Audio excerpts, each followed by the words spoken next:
Fans speak where the plan runs deep. The team grind hard, don't eat, don't sleep. From best ball dreams to DFS streaks, they help you print money every single week. No cap, no gimmicks, we breaking limits. NFL bets, yeah, we live this business. Meg and Steve, that OG vision. Draft room killers on a lifelong mission. More stress to the Sunday spread. Fan speaks, that voice that's inside your head. Best ball, DFS, NFL bets. They built it brick by brick, no regrets. Fan speak team, printing money since day one. Fan speak, forever. Welcome back to another episode of Talking Ball Steve Speak. I think we're gonna have a good one today. We just had a big trade go down. A lot to talk about, both best ball, regular football, how it impacts fantasy, all sorts of things. Let me get with the chat first. Mike Robb, this is about to be a good one. Yeah, I think it could be. We're starting to get some information coming in on restricted free agent tenders, more rumors, just a lot going on. And, we now have this window of, will these guys resign before, yesterday was the tag window. So guys like Alec Pierce weren't tagged, Kent Walker, Travis Etienne, and Mike Evans, all these other guys. Some will probably re-sign before the start of, everything kicks off next week. Like we saw this with Chris Godwin last year. I think he re-signed right before free agency started, wasn't tagged or anything. I think it was during the tampering period, but I think things are going to get interesting, and we'll get into it all in a second. Let me just hit up with chat. Legacy stream incoming, Mike. Absolutely. Good to see you, Aiden. About to load up these drafts. Got till 4 p.m. Nice. We'll try and definitely get a couple in. Huhames, the Chiefs fan. That is the trade. The Chiefs get the Rams' second first rounder in the McDuffie trade. They Chiefs trade McDuffie to the Rams for 4 draft picks. I believe I saw it was their second first rounder, not their early first. 2 later picks this year, and then a third next year, I believe it was. Aiden saying and who he's winning, Omar Cooper, I believe, with that pick to Kansas City. Speaking of all this, I just finished a mock draft this morning, unfortunately before the trade, so there'll be an editor's note. Won't have this trade included. I will add that later. Meg should be posting it anytime, and it's going to be a free article from our Substack, so anyone can read it. It's a first round mock. I will be doing a second and third round mock for our subs. And then I'm going to make that a sub-only show later in the week where I break it down a little bit, really highlighting the fantasy impact and certain things. So looking forward to doing that. So I'll be releasing edit this trade and then do the second and third round that I release later this week. So looking forward to it. I do have Kansas City getting a receiver, but obviously I just have them at the 9th pick. No major mysteries here. It is Carnell Tate. I do think there's a lot of paths. This is the one thing talked about, with Huhames yesterday, is with the receiver talent being so deep, it actually could push some of the top receivers down a little bit because, and talked about a little bit with Off the Shine Cody on stream the other day, and also with the top guys not working out, and Tate especially not having the perfect time. A lot of debate about that on Twitter today between Pro Football Talk and Adam Schefter. But I think it just makes it less likely. I don't see the Titans going to receiver at 4. I think the Giants are unlikely at 5. Browns, while they need a receiver, their offensive line need is just way bigger. So I think they can wait till their other first rounder or second, third round picks. And then you have Washington Saints, absolutely possible, but they have other areas they can go as well. So I think the path for Tate, wide receiver 1, to get to the Chiefs is very, very live. Insane. Mekhi Lemon to the Rams at 13 is a dream. I think it's a dream for real life football. I don't think it's good for him in fantasy because mean, Puka should be getting 160 targets, and Lemon also needs targets. Like, he's not a guy who could survive on like 100 targets. If Lemon gets 100 targets, he's not going to be a good fantasy pick. Just because he's not going to rack up the touchdowns the same way. He's not going to rack up the total yards. He's going to rely on a ton of targets. And the Rams, that's actually, to me, a bad landing spot for them. I think the Rams address receiver. Now they only have one first rounder. I also think they could look to potentially move back, recoup some of their picks that they just gave away, and just kind of look at it as from a depth standpoint. Wouldn't be surprised the Rams, I think, are live to do anything. They could jump up to get an elite talent like Caleb Downs or Sonny Styles. Now they filled their corner need. That's huge. Or I think they could trade back stockpile, or they could just take kind of best available. I don't think they go receiver in the first round, at least. We got Jamie in here, Rookie Guru. Appreciate that. Sweet Leaf, man, that opening tune is a toe tapper. Yeah, that is Sweet Leaf. That is, and thank you for being in here. That is Jamie. Jamie created that right here. Jamie Pierrog created that. He also did Huhaim's opening song, and for the other guys on our channel, DJ and Dads, he did theirs as well. So he's done such a great job with that. But thank you for being in here. We got Meg checking in. Like I said, I know she's going to be posting the article. She was editing it and should be up anytime. We got Al checking in. What's up, fellas? And the wonderful Meg. Yeah, Sweet Leaf loves the intro, and absolutely should. Intro's fired, and I love the Young Cliffs Steve in action. I wouldn't mess with that guy. Appreciate that. We got Danimal checking in, GM. So yeah, the big thing was that trade. I think this, that's of course the biggest news of the day. I think that shakes things up from the Chiefs' perspective. It does really open up corner need. Jalen Watson, I believe, is a free agent, so ideally I think they bring him back, but they still are going to need another corner. Maybe with the 2 first rounders, they could be targeting a first round corner, but maybe it's Mansour Delane from LSU. So maybe, if Tate is there, they still might lean corner at that point at 9. So I think it really opens things up there. I think from the Rams standpoint, it fills their biggest need. And this offseason is off and running. Another, much smaller piece of news that came out was Chris Brooks re-signed a 2-year deal with the Packers. Packers did not bring back Emmanuel Wilson on the restricted tag. And what they did with Chris Brooks is kind of similar to what the Browns did with Jerome Ford, is they just signed him to, it's a 2-year deal. Ford was just a 1-year deal, but it's less than what the restricted tender is. So still maybe could bring back Emmanuel Wilson, or they bring in somebody else.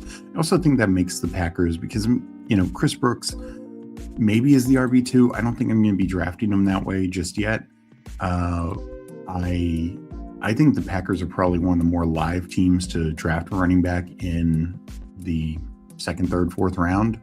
And check out the show I did with Huhaim's yesterday, as we really broke down the running back position beyond Jeremiah Love. And I think from Green Bay's perspective, we heard some rumblings about friction with Josh Jacobs. They're not moving on from him this year, but next year, unless he really bounces back or things go super well, they might need to move on. And then cap-wise, it makes more sense. So I really could see the Packers take a running back more like 3rd, 4th round, but that's kind of a feel that I'm getting with how they're playing things. Jamie, with another one of our emojis, appreciate that. Aiden saying, yeah, that's a good shout. Was just about to say Delane. Yeah, I think Delane is now very live to Kansas City. And honestly, I know Huhaim's is in here. I think Kansas City's in a great spot. They sit at 9. They have offense tackle, wide receiver, running back. I don't think they're getting Jeremiah Love, and they kind of know that. There was a report I saw today that they don't believe they could even get Love at 9. Running back, offense line, wide receiver, or corner. And the top corner should absolutely be there. There's 2, I think, top 10 worthy tackles. If one falls to them, great. If not, then that probably means a receiver fell to them, like Tate. So I think they're probably going to decide between I honestly doubt one of those offense tackles fall to them. But if Ano or Maguire from Miami, Francis Maguire from Miami fall, I think either one is scooped up by the Chiefs. I think Tate is very live for them. And now Delane. JT team, did the interview push Lemon down?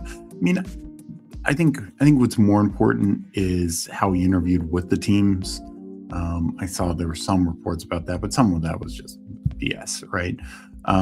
That's going to matter way more. I'm sure the teams listen to his presser and everything. But every team that wanted to could have interviewed him. Not sure how many did. I know a number did. I'm sure it's out there somewhere. How those interviews went are going to be most important. For me, and this is what I talked with Who Hames, would I think pushes Lemon down. I think what pushes Lemon down is that he is kind of a slot only guy. And if you're, say, the Chiefs at 9, well, one, is that worthy of a top 10 pick? Not that he can never play outside, but we're talking kind of like Khalil Shakir. Like Khalil Shakir plays a little bit outside, but he is, mostly in the slot. Amon-Ra, same. Now Amon-Ra is the high end of that. Shakir is like midpoint and kind of Lemon's floor. But, very few teams is that top 10 worthy. If you're the Lions, if you're the Rams, but the Rams and Lions have those guys already. You could say the 49ers, but obviously the 49ers aren't in the top 10. So you're just running out of teams where it makes sense. Like, I don't know if Washington, who, David Blau has some Lions connections, maybe they would consider Mekhi Lemon and feature him in the slot similar to Amon-Ra. Maybe, and as Money Ada Thing said, Detroit Lions Thanksgiving legend David Blau is how I should address him. But Saints, possibly Olave could play more outside. I get it, but I just think a lot of teams, like the Ravens, I don't think Lemon fits super well for the Ravens because Zay Flowers should play a lot inside. They're too close together. And even a couple other teams you could point to who could be kind of looking for a receiver. So I think that doesn't make him a bad pick, but I think that could just push him down slightly. Now trade ups and things of that nature could change things, how his workouts go. And not just when he does run a 40 time in his pro day, but how his workouts go, like for teams, could be a big factor as well. Who Hames, that would be fantastic. And honestly, Emmett would have solid value, I think, as a rookie. I think he becomes the passing down back. And of course there's the, Nebraska, Midwest, makes sense. Like, he's a Big Ten running back, keep him in Big Ten country. So yeah, I wouldn't hate that at all. I'm saying, I think KC might take Monroe Freeling and take wide receiver at 29. I think 9 would be super high for Monroe Freeling. Like, I think he is teens, low 20s at worst, high teens, low 20s. So it feels like that's a reach. Now, maybe in a situation they trade back from 9, just because it feels like the offensive line, you have the top 2 tackles, you have the guard from Penn State, who's very, very good. I like him quite a lot. And maybe if the Chiefs just want to go more interior, they could go that way, but he'd be more worthy of 9. But Freeling, Lomo, like some of the Proctor, etc., like all the other tackles, I feel are a tier back, and I personally wouldn't want to be taking them in the top 10. Paul checking in. Hey, Steve, 5th round Scadaboo every draft. That is the stand. These rumors are just that. So Meg has clearly hacked Paul's account. So I apologize for Paul and everyone else. But no, I mean, I do think there's more smoke. There's more smoke than fire to that rumor. Dan Dugan of The Athletic, and we'll get into a draft shortly because I do want to do at least two. But Dan Dugan of The Athletic kind of broke it down and said, yes, the Giants are kind of looking at all running backs and could make a splash there, but also that they have so many needs and, will have limited money. And would he, because they're also looking at a splash at like Mike Evans and some of the top end receivers. And it's like, okay, well, if you Malik Neighbors, that seems extreme. But what he said is they like Scadaboo. Essentially, they like Scadaboo, though universally around the league, he is not viewed as a one by everyone. Now, he didn't imply whether the Giants view that or not. So, Meg will start hunting down those people who don't view him as a one. What he said is the team and many around the league don't see Tyron Tracy as a feature back. So he is just a satellite back to them. And this was essentially his report, not verbatim, but or in the gist that I got. So, I think I just don't see them taking Love at 5. And, if they get Kenneth Walker, ETN, I get that that's an upgrade. But that just seems like an expensive upgrade given all their needs. And then the other backs, like they're not, I don't think they're going to, try to quote unquote upgrade with Rico or Algier. That seems in the same ballpark, and Scadaboo's younger and cheaper. We got Steve McDivitt in here. Good afternoon. Good afternoon, Steve. All right. We got Losimo. Okay, this I didn't even know. Perfectly cromulent. When you hit the like button, it turns into a spiraling football. How did you do that? If they did do that, I had no idea. All right, let's get into the big board. We will keep talking. Let me know if you see any rumors on Twitter, and I'm going to count it down here. Aaron in 10, 9, 8, 7, 6, 5, 4, 3, 2, 1, enter.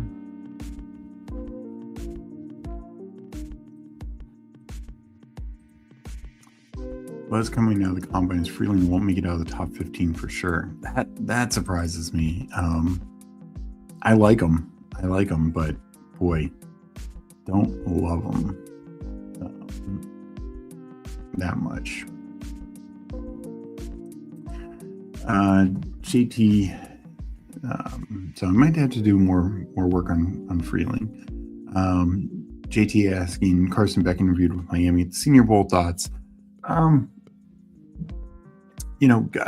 The thing to keep in mind with like whether it's Senior Bowl or Combine or East-West Shrine game, basically everyone interviews with everyone, like top end players, and at quarterbacks. While Beck isn't necessarily top end, I would be shocked if he didn't have interviews with 30 teams, 25, 30 teams. Now Miami is obviously one that has a much more open situation where, like, if the Rams interviewed him, it's as a backup or a future. If Washington, my Commanders interviewed him, it's as a backup. So, now Beck is somebody who, if the Dolphins were to draft him in probably round 3, but he could push Quinn Ewers for a starting job. So we're still waiting on 6 people. Just want to shout that out while I finish up this comment. So he could push to start. He could push to start more. And actually, I think he pushes to start more. Him and Garrett Nussmeier, maybe to a lesser extent, Drew Aller and Clay Klubnik. Those guys are probably going to push if they go to one of these bad situations, Miami, Jets, Browns, etc. They are more likely to start games than Ty Simpson. Doesn't mean I think they guarantee to start games. No, absolutely not. But if Miami drafts one of these guys in the 3rd round and they haven't brought in a big free agent, they could absolutely find their way into the starting lineup.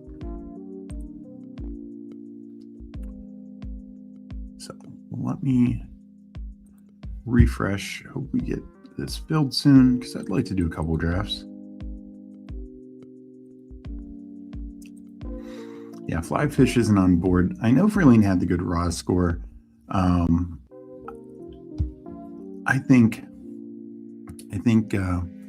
the O-line OT class, because you specifically said that, is good. It's just not elite. Like there's, I think, a lot of starters, Blake Miller, Lomo, like I mentioned, Freeling, Caden Proctor is like, what do you do with them? But there's at least a lot of potential there. There's a lot of starters, but not, we're not talking elite tackles here.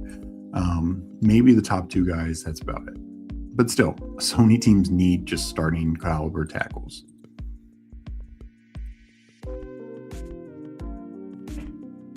The anti-Scadaboo crowd is very large and very loud, but it does make me question Scadaboo's injury more.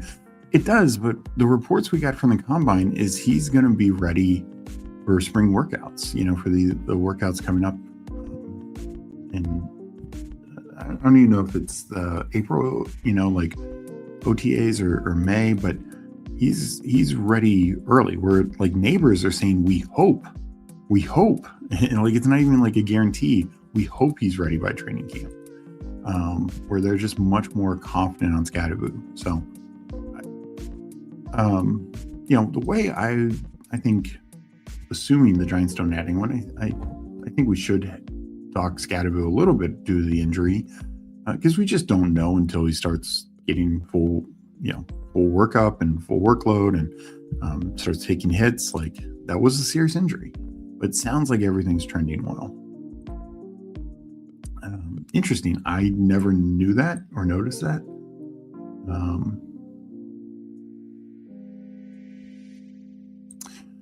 So I agree with you from a timeline standpoint, Flyfish, but it's just the reports have come back that Neighbors is far more questionable, where Scadaboo is progressing nicely. Like, every report from Scadaboo is he's ahead of schedule. He's starting to run now, I think. Like all this kind of stuff, where Neighbors, like, they use words like it's just far more questionable. So that's what it boils down for me. It's not so much that, timeline, I agree, but how they talk about it is what's concerning.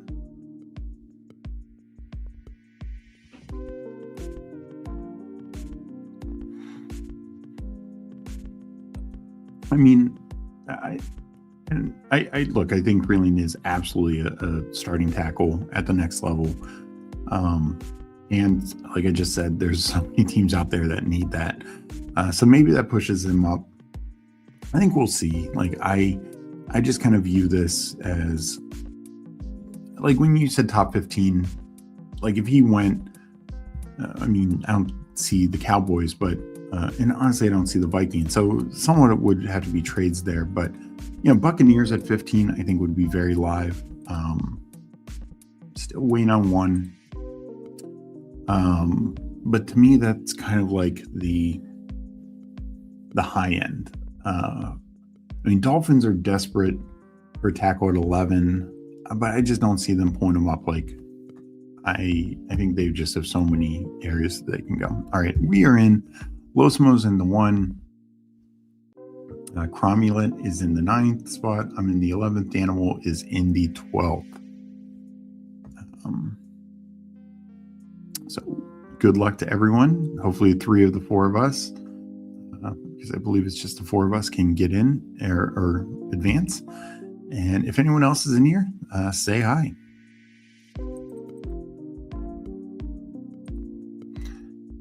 Got put into a full queue already. Oh, and it's like their wide receiver class deep, but no high end. Yeah, I kind of agree.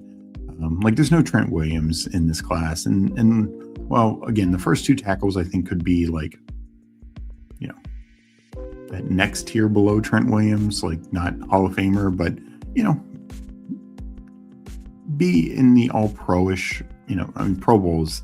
I would used to call this the Pro Bowl level, but they've kind of bastardized the Pro Bowl. Gick's checking in. Hope you're doing well. The actual injuries and timelines way more important than attempting to interpret. I don't know. Because we said the same thing last year with like Chris Godwin, right?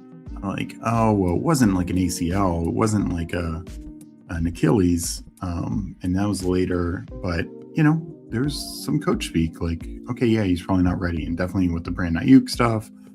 So, yeah, I think it's important. Both are important. It's about a month difference between the two. And that absolutely matters. I'm not trying to discount that. But I think the timeline is fine for both. I am going to wait the coach speak a little bit.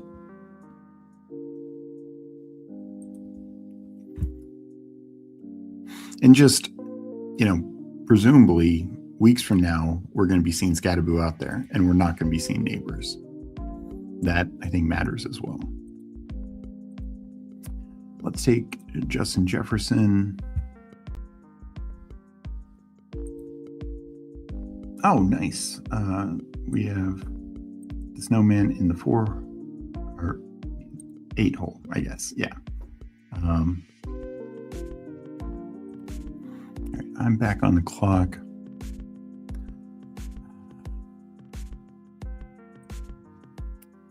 I'm going to take Omari Hampton. I just think Hampton, look, I love Jeremiah Love. He's a fantastic prospect. But boy, his ADP's already flipped. Barkley, now about to flip Hampton. It just feels crazy. Like Hampton is legitimately, I know they were injured last year, but he's got 2 bookend elite tackles. They figure it sounds like they're going all in on replacing the interior line. He's got a great quarterback. They should be in position to score a ton. And oh yeah, they just hired Mike McDaniel, one of the best offensive minds who, 3 years ago he had 2 running backs absolutely insane in Mostert and A-Chain. So yeah, I'm gonna lean there with the unknown of where Jeremiah Love goes.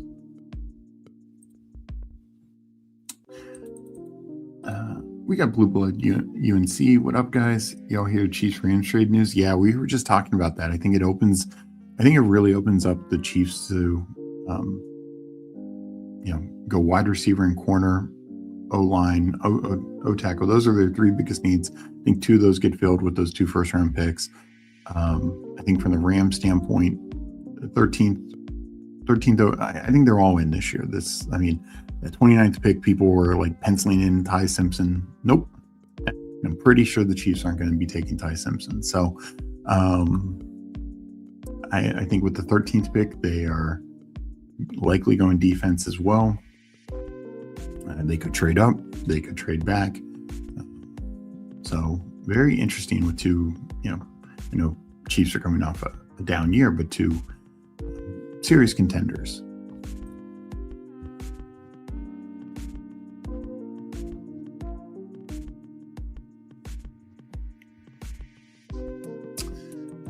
Yeah, it's just too rich for me for Freeland. If somebody's willing to take him there, that gives the Dolphins take him at 11. They would make more sense because they're not asking him to be great right away. They could try and hopefully develop him. We'll see. Mike McDaniel is going to be in the lab cooking up some crazy offense plays. That's where I'm at, Tim. The offense remained good. We saw Etienne every year. We saw him utilize Jonnu. We saw him utilize Tyreek and Waddle. These issues, guys couldn't stay healthy and they had no offensive line. And his quarterback play, he got the most out of Tua. I fully believe that. But then when Tua got injured, it was just bad. And it was not great, Bob. I've been talking up Algier to Kansas City since January. They say $8 million a year. A few weeks ago, Algier's agent said expecting 3 years, $22 million. Yeah, I saw that report where the Chiefs are probably, they're not going to be at the top end of the market. They're not looking at, they're not expecting Jeremiah Love. They're kind of looking at a running back in that mid tier, that $8 million a year. To me, that's 2 guys. That's Algier and Dowdle. Meg saying that she has my mock posted. And keep in mind, and it's free, so everyone can check it out. Keep in mind that I wrote it before the trade. I will edit that later, and then I will be adding a second and third round, and that part will be for our Substack subs. Let's go here. I'm going to go Kyron. I'm getting it definitely a while ago, but a couple weeks ago, I thought it felt very live that both Etienne and Walker could be retained on their teams. That seems less live. Probably at least one of them's moving on. Maybe both. Maybe they flip teams. That'd be wild, but could happen. So I like Etienne slightly less.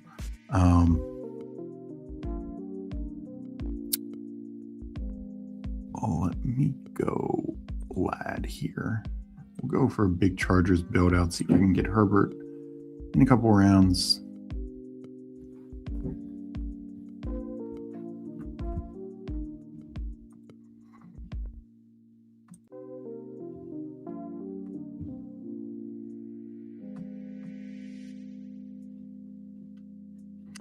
Got one coach speak was that he would be back for playoffs the year prior. Yeah, I fell for that big time all the way up until he looked like a lock for the Buffaloes. No, I was late to push him down. It's just like, no, I'm definitely going to start again. It's not like I'm taking no neighbors, but I do have neighbors kind of at the back end of the second round. That's generally where he's going. So it's, I'll still take him. But I, for these kind of situations, I am okay, when the coach speak and even and part of it is some of it's clearly coming from the agent. Like, because this is, Schefter and Rapp and these other guys reporting, not only are their sources from the teams, but their sources are from the agent as well. So if the agent was out there saying, he's back next week, like, they would report that. So yeah, again, not saying it's a lock, but I do want to weigh in that kind of news, and it changes. I just want to, like, if we're still getting the same questionable reports in May and June, before training camp, I'm going to get more worried. But if then the reports start getting, way better, then I'll start improving, like where I have them. You don't worry about Hampton having to share backfield. No, not really. Vidal, I think, was fine last year. I think he played well, but Vidal is not the type of back who should be taking usage away from Marion Hampton. Like, I think he can be a good number 2 back, and he can catch the ball a little bit, break a few plays here and there. But he is not a complete back. At the end of the year, Hampton was coming off a serious injury. The fact that he came back at all is kind of impressive. It was announced as a high ankle sprain and he had surgery. To me, when you have an ankle sprain, surgery is not what I think of. So, I just think that it should be Hampton's backfield. And yes, like, Vidal will get 35% of the work, but that's like standard. Derrick Henry only has like 65% of the work outside Christian McCaffrey, and maybe a little Jonathan Taylor.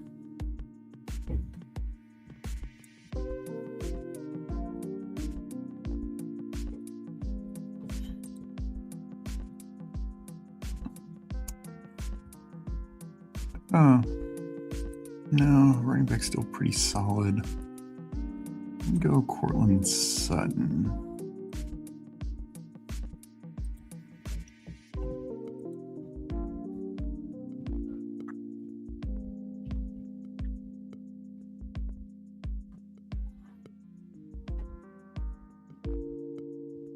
Stan will take Swift and Monty. Okay, takes the 2 that I was most in on, but I totally get it. I will take Harvey. I've talked about this before. Like, this is when I'll take Harvey. When I have 2 backs that I can rely on. RJ Harvey can be my spike week guy. he's part of a big offense. I'm also making a Denver bet here. That's also why I went Sutton, because would I have taken Harvey if Swift or Monty was there? No, I'd take them. I think they have better total, upside and value. But now I'm making a bet on Chargers and Denver, two big time offenses. It opens up two big full team stacks for me. Is how I look at it. Harvey was like the insurance policy.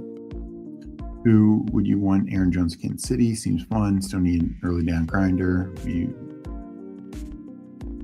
BRJ or an AJ.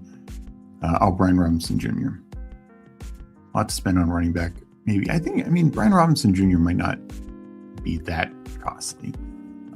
Combined will probably be more than $8 million. Like Aaron Jones, I think gets a little less, $6-ish million a year. Brian Robinson Jr. probably like $4 million a year. Maybe both have some incentives thrown in, and that might be too much for the Chiefs, but would be an interesting combo. I actually think, Brian Robinson Jr. is a good fit for them. Another guy to pair him with would be like Kenneth Gainwell. That would be really fun for them. We saw what he did last year. If he's not back in Pittsburgh, I think Kansas City would be a smart landing spot. I'm afraid they might manage his workload this year because of the injury last year. I don't know. I mean, it was a serious ankle sprain, and you need surgery or whatever. But it wasn't. Again, we're not talking about coming off like an ACL or an Achilles, torn meniscus. Those are the types of injuries where you generally worry about workload in the following year.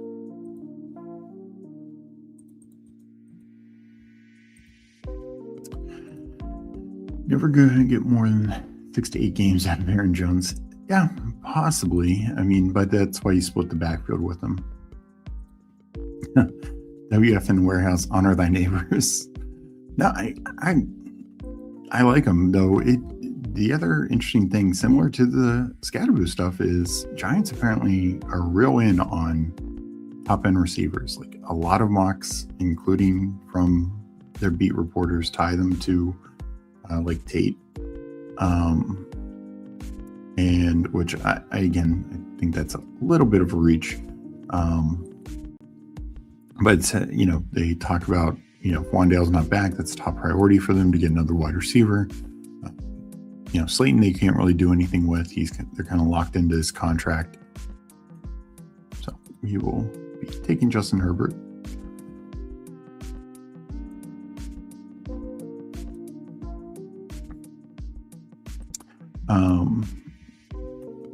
And he goes, well, that's unfortunate.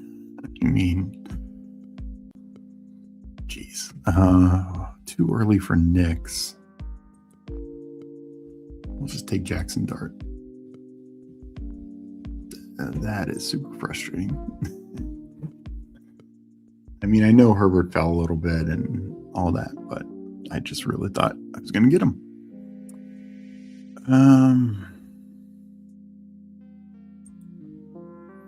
Ramondre, I think, is a value here.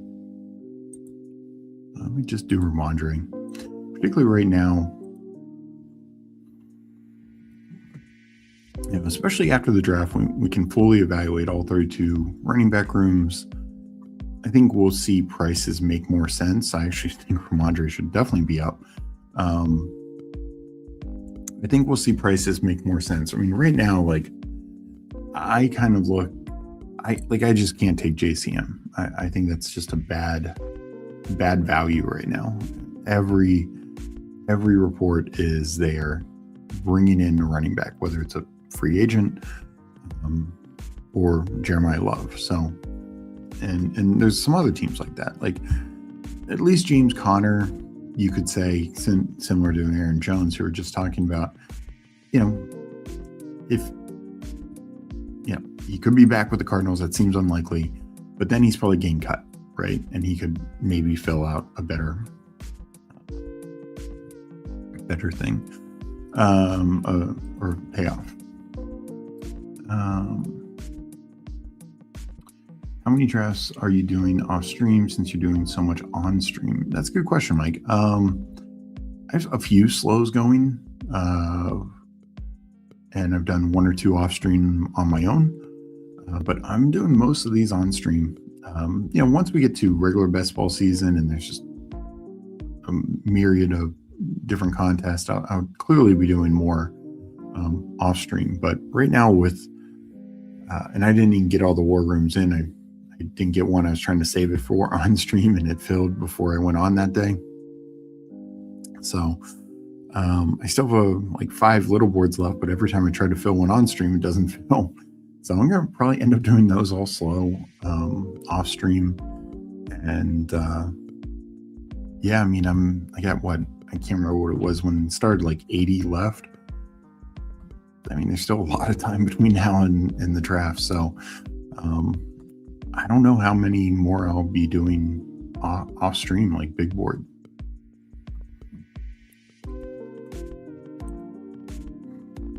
We got the animal unique. Sorry, no need to apologize. I was considering both those backs.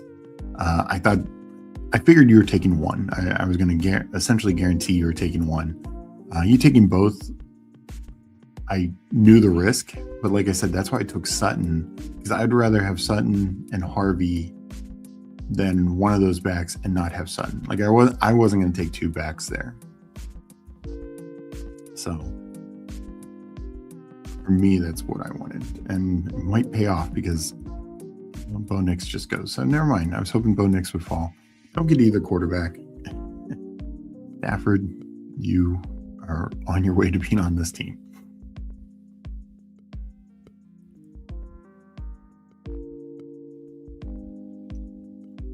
No, you're not.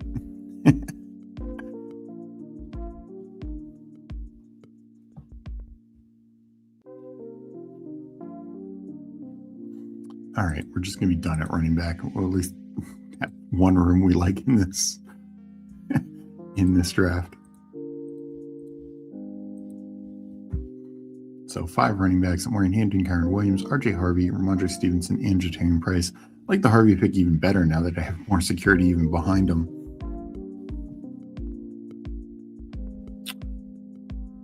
And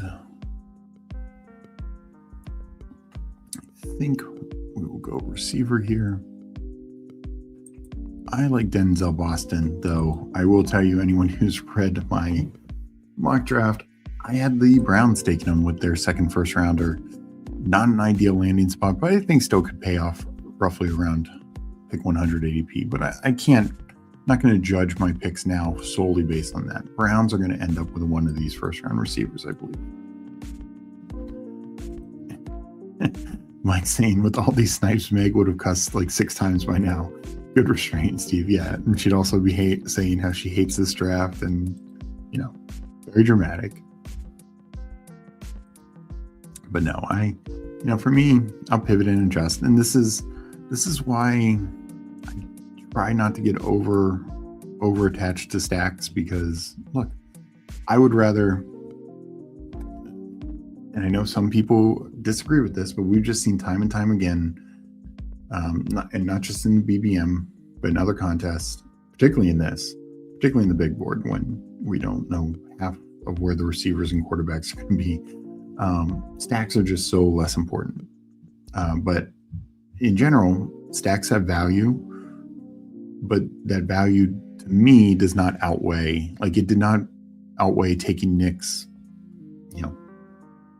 13 picks ahead of ADP or whatever it would have been, or would not have taken, I could have taken Nick's at 86 or 83, sure, but he almost got back to me at 107. So I don't think I'm wrong for that thing. And same with, could I have taken Herbert at 62? Yeah, but he went at 81 or 80 or 81. So it's like that's just not worth it for me to reach that much to get my stack. And especially in big board contests when the majority of the field is not stacking, or near efficiently, I should say.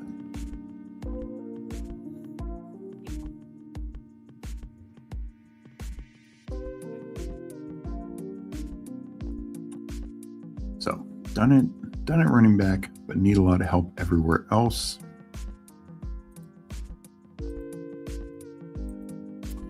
Let's take a quick look on Twitter, see if anything interesting is happening.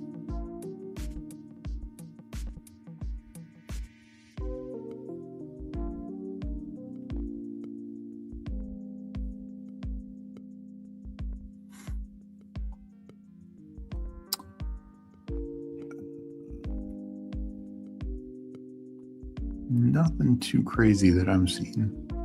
Let me know if you guys see any rumors or news.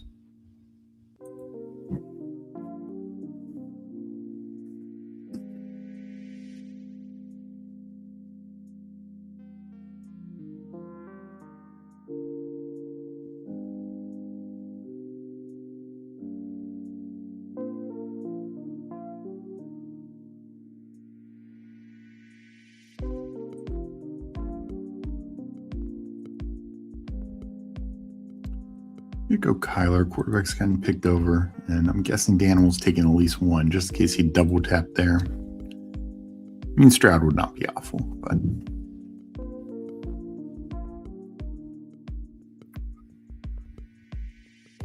Kyler's one. When he ends up signing, I think his ADP, him and Willis, like their ADPs to me clearly rise at least 2 rounds, if not more, depending on where they sign.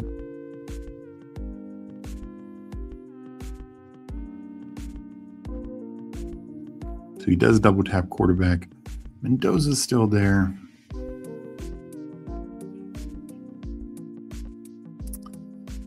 I need more King and Sadiq. Let me take Sadiq here. He's rarely going to be going in the 130s anymore.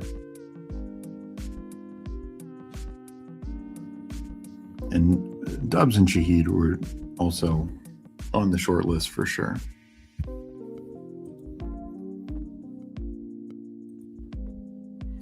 Let's go to the board.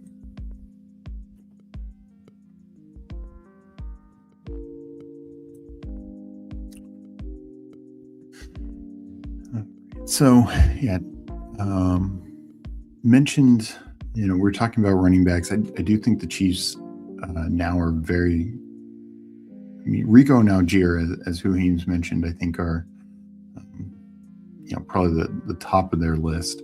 But some other combos, like was thrown out, like Aaron Jones, Brian Robinson Jr., I mentioned Gainwell. I also think, look, if James Conner gets released, don't be surprised if the Chiefs come calling. I think they would pair him with somebody else, but just a year ago, Conner was a very, very good back, and obviously same draft class as Aaron Jones. Another situation, if Tony Pollard gets let go, I would bet the Chiefs are on the phone looking for him as well.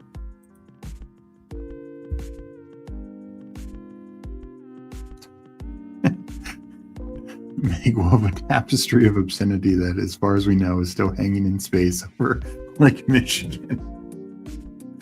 Oh man, that's a great comment. So yeah, we see this, and this is why I'm glad I'm done at running back. I mean, we're now seeing Mason, with the Aaron Jones cut news, he's going up to 129. Benson's moving up with Connor, cut or restructure news. Kamara, moving up. Saints are one. I said this yesterday, for a team that just might not upgrade running back but everyone expects them to. I think it's the Saints. I think between Kamara coming back, I know there were some very positive comments from Kellen Moore, saying that they believe in him. It just didn't work out last year with the injury, and then they have Devin Neal. Even Audric Estime at the end of the year showed some flash, and Kendry Miller coming off a bigger injury is concerned as well. Is in the building as well. So if there's a team that is like waiting for day 3 of the draft, when everyone else, kind of like this year's Bears, I think it would be the Saints. But yeah, we see this pocket of running backs here: Gainwell, Emmett Johnson, Dobbins, Connor, Malik Washington, which I think is still solid value for Malik Washington. That's why I'm glad I'm done. But we need to catch up elsewhere. And so we will take Omar Cooper Jr. That was even just going by my ranks, but I think that's where he's going to go. So I'm done at running back. No quarterback worth taking. I don't love these receivers here. Franklin's fine. And had I had Knicks, that would make a ton of sense.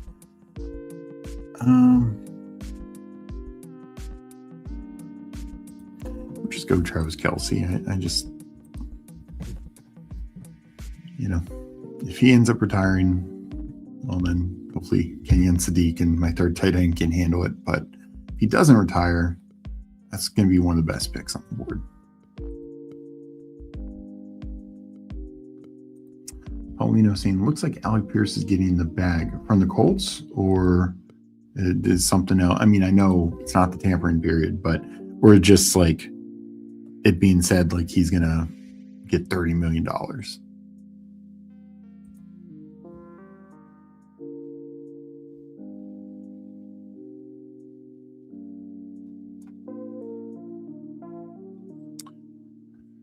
So I do expect the Colts have to be busy,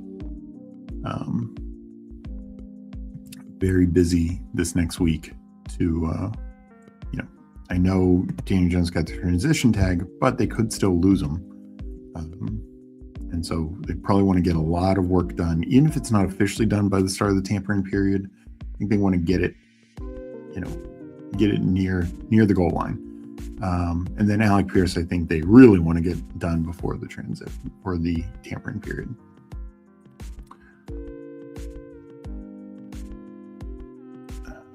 Uhaim saying the Kansas City trade makes me think Kelce may retire. Interesting. What do you think? Because they're giving up McDuffie, they're viewing it as a rebuild year? Like, is that your read on it, or something else? Paulino saying in free agency, Tucker K. Adams and sound like he would test the open market. Wow. Well, and this could be one of those, like he, we get to this tampering period, some teams make an offer, and, it sets, he wants to set the market and he stays with the Colts. I still could see that. But I think that only happens if they get a long-term deal done with Daniel Jones. I think it'll be tough to have him doing like a market-setting deal, not like total wide receiver market, Jamar Chase, but like the top free agent market deal. And Daniel Jones like at the same time. I think that would be difficult. Yeah, well, I think he will have quite a lot of suitors. Yeah, I guess I'm less into that just because, we're talking Andy Reid here. I don't think Andy Reid's looking for the rebuild. It's the same as Bill Belichick. It's every year that you have this elite quarterback, you just got to go for it. When you're, I know they have the 9th pick in the draft, but they are still technically close. Like they, the games that they lost were, very close. They had, Rashee Rice suspended, which could happen again. They had Worthy injured. We will go, let's go Theo Johnson, be done at tight end. I could wait, but Theo's a stack. That's fine. Use some more insurance in case Williams is right and Kelce retires. And then, of course, at the end, once Mahomes got hurt, they were just totally done.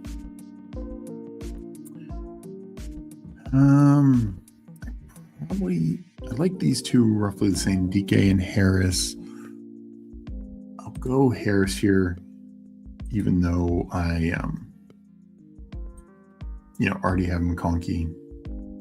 Would have loved to get Herbert, had Herbert on the team, but it's fine.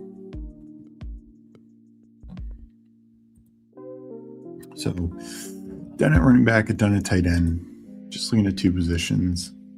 So I'd still be surprised if it's any sort of full rebuild, and I think we'll see what Kelsey says, and I think we'll know essentially this week. Like, I don't think it's going to last much past the start of free agency.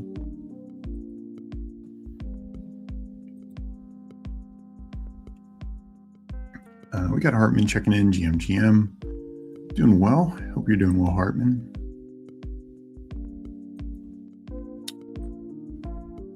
All right, coming up. I'm seeing at 2563. Got Danimal at 3562. We're in the 16th round right now. Cromulet 3652. Snow 2662. And Losimo just made his 16th round pick 2572. So a lot of different builds out there.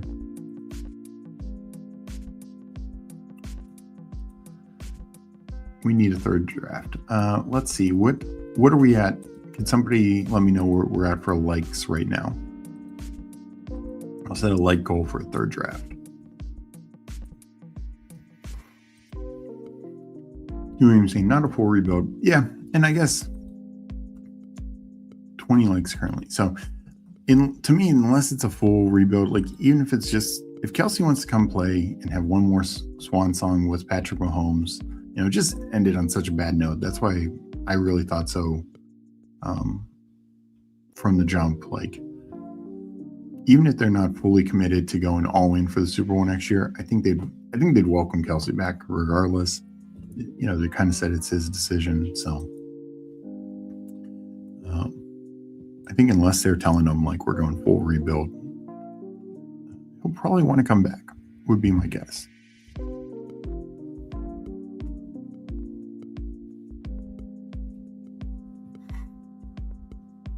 So we're at 20 likes. If we can get to 40 likes by the time I finish the second draft, I will do a third draft. So let's take Mike Rob's guy, but I think he's very strong, especially falling here a little bit. His ADP's been falling Elegant manner.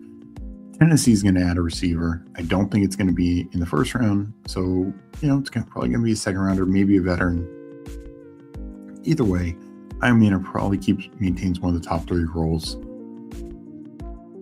Could fully pay off 203 ADP.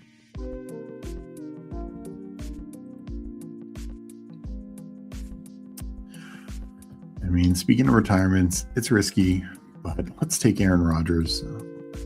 I could use some maturity in this quarterback room. But honestly, just a floor. I mean, Dart and Kyler can be very streaky players.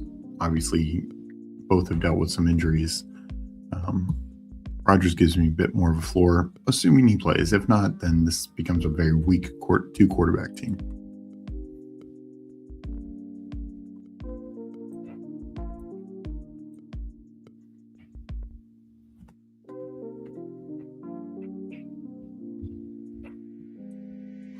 All right, well, let's get the likes up.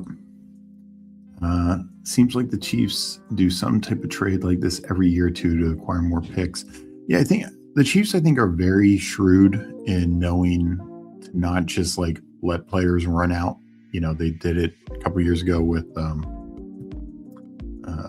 Ladarius Steed. Of course, did it with Tyreek Hill. They've done it a couple other times in the past. They try to not let the value of a player run out. Like when they know we just can't pay everyone. We like McDuffie. He has some value, but we can reinvest that money into Jalen Watson or whoever, or maybe it's investing into an offensive lineman and they're drafting Delane in for, whatever the case may be. Let's get some value from it. So I think that's a smart way to play it. Again, for a contending team. Of course, there are those players like a Kelsey. I think they were never, because Kelsey was always willing to, get paid well by the Chiefs, but he was never like Tyreek pushing to be, get every little dollar out of the Chiefs and just, probably. I think the Chiefs also saw it at that time they made the Tyreek deal. Like Tyreek still has a lot of value. We can get a lot. If they tried trading Kelsey, then it wouldn't get nearly as much. He was, nearing the end of his career, though he still has had a very productive career since. And also, it's even at the top of the tight end market, it's half the money, less than half the money that we're having to pay Tyreek. So it's just financially speaking, we're talking a top level weapon for half the price. So I think they were very smart with how they played that, and just in general.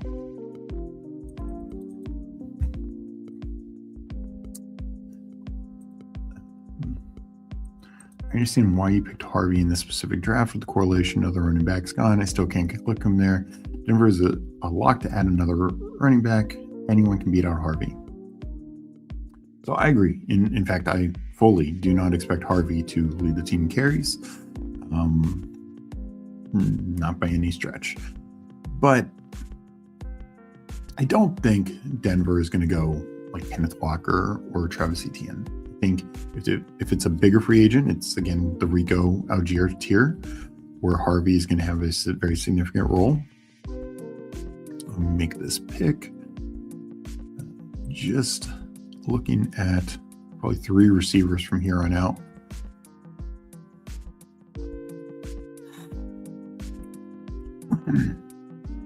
And if it's a lesser free agent, Dobbins, whatever. I mean, the worst thing would be if we get like the Steelers last year and it was like Jalen Warren and Gainwell, and they're the same guy. So their roles are harder to predict. And I still agree. I think Harvey is overpriced for even where I took him, and definitely where his ADP is. But I also don't want. Part of it is I don't want to be so stubborn where I have 0 Harvey, just because Harvey can be an explosive player. He's going to be on the Denver Broncos, which is going to be, a top 10-ish offense. There's just too many ways points get scored there. Oh, this receiver range is pretty bad. We'll take Jalen Noel.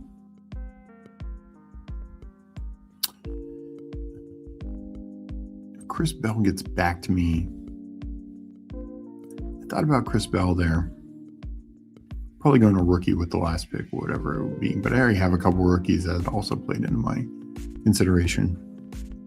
So it's not that I'm disagreeing. It's just I don't want to have 0 Harvey. And so I'll take him. I'm going to try and make as much sense as possible to take him. But I completely agree. I think he's got one of the worst ADPs right now.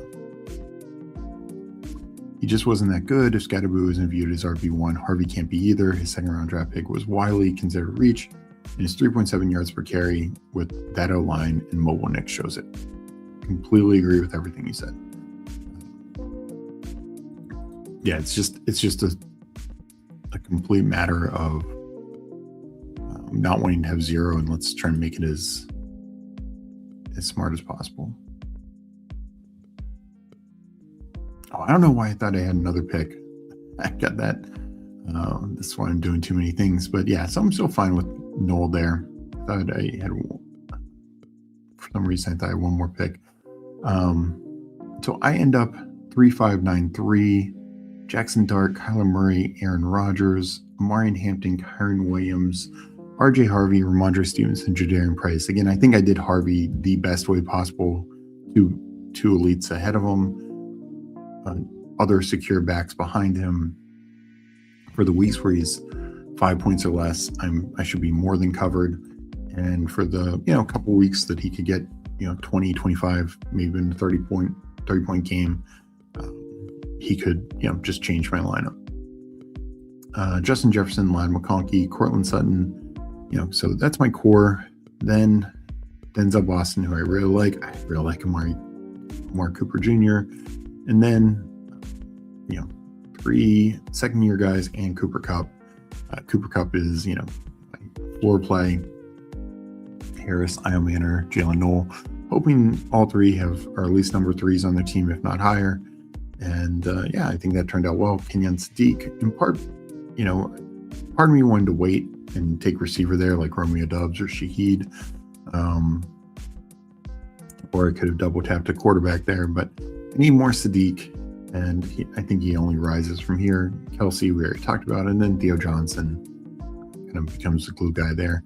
I don't believe we had any YouTube members in this draft. I do apologize. Let me know real quick if anyone was. I will review those teams, but we are going to mainly focus on YouTube member for reviews. From a general standpoint, Danimal went 3584. Cromulent 3773, Snowman or the Snow 2693, and Losimo 2513. So he went with the early running back trio there. Snow went 2 and 2 in the top 4. Cromulent went 3 wide with Bucky as like more the anchor, and also explains why he's gone 7 running backs. And Danimal 2 and 2, 2 double anchors and then 2 receivers. So nice builds. We are going to get into the next draft and keep going with chat. Like I said, if we can get up to 40 likes, I will do a third draft. So I appreciate everyone. If you missed it earlier, Meg dropped a link in chat, but also in our link below in the description, we have a Substack. I just released a mock draft that doesn't have today's trade. I will update that later. So that article is free for everyone. Let me count this down. I have 78 drafts left. Mike asked about that. So count this down, Aaron. 10, 9, 8, 7, 6, 5, 4, 3, 2, 1, enter. So it looks like I was the last one. Hope some people were able to jump the gun and get in there. Let's see where we're at. Sacrilegious is in here, but Aiden did get in, so Minsu's in here. So sorry if anyone else was trying to jump in. Let me know if anyone else is in here. But if you want to read my mock, going back to that, you can check it out in the link in the description. And I will be releasing a second and third round. That will just be for our Substack members coming up in the next couple of days.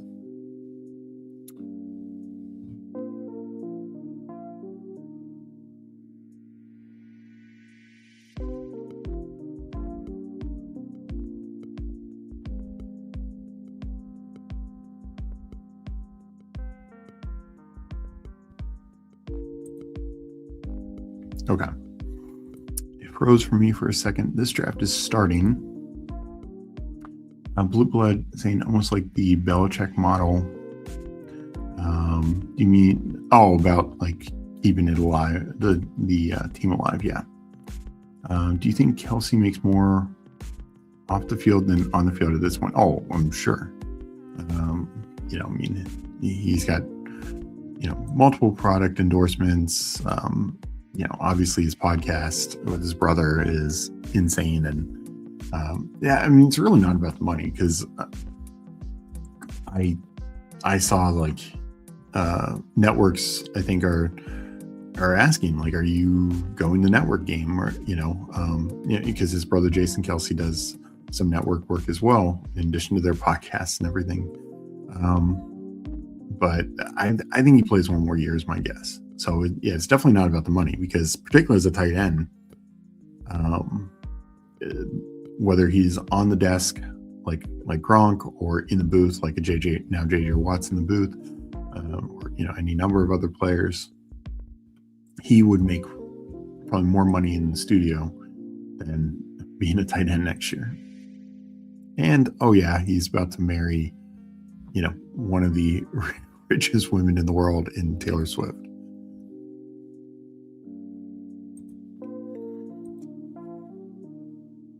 So money, definitely not the driving factor there. We'll take Lamb. I do think we're about to see Jefferson when they bring in a quarterback. I think Jefferson could overtake Lamb. I still think he's kind of in that like 9-10 range. I don't really think Jefferson moves. I don't know if he cracks the top 8.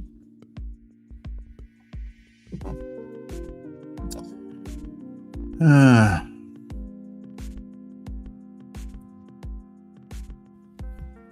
don't love the ADP, but I will take it here.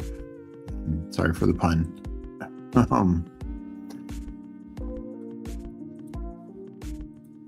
Yeah, I'm usually probably going to take Barkley, but now I'm knowing that I'm going to have more Barkley because he's going to fall.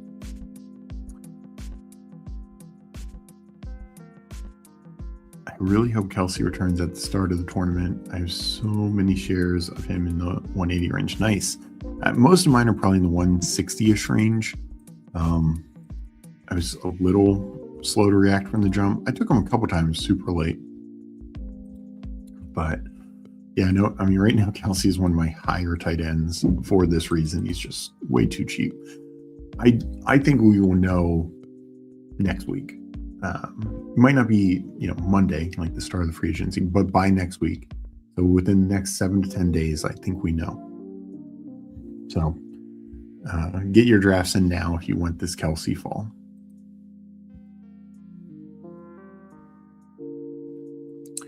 I haven't seen anyone mock this, but I feel the Vikings are allowed to take a running back at 19. I think that's their pick. Vikings, 19 is the Panthers. I think they're 17 or 18. I just did the mock earlier and I can't even remember. So there's no first, outside of Jeremiah Love, there's no first round running back. So do I think the Vikings need a running back? 100%. I think they could be live for Love's teammate Jadarian Price in the second round, but I do not think, unless they trade up for Jeremiah Love, they're taking a running back in the first. And yeah, that's what Aiden says here. Daniel, yeah, thank you. No, appreciate that. That was a fun draft. Yeah, round 2, round 3, Vikings are definitely on the short list to be drafting running back.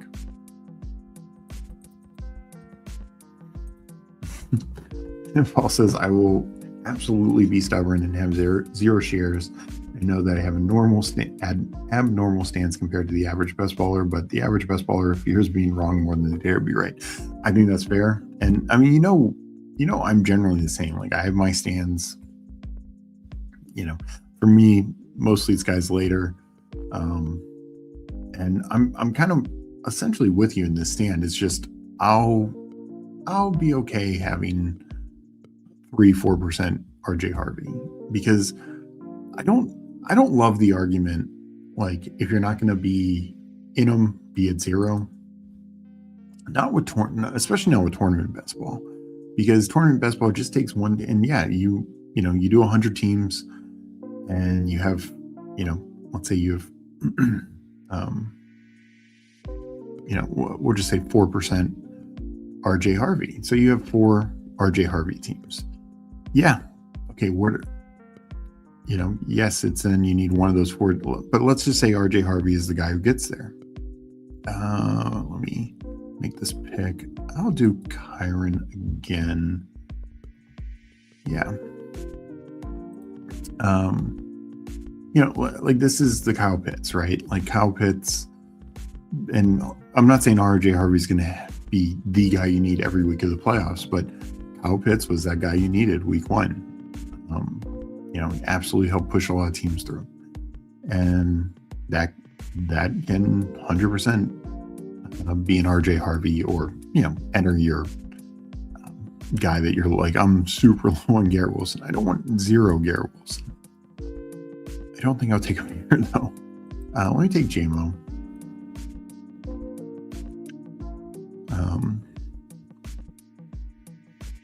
Just any of these guys.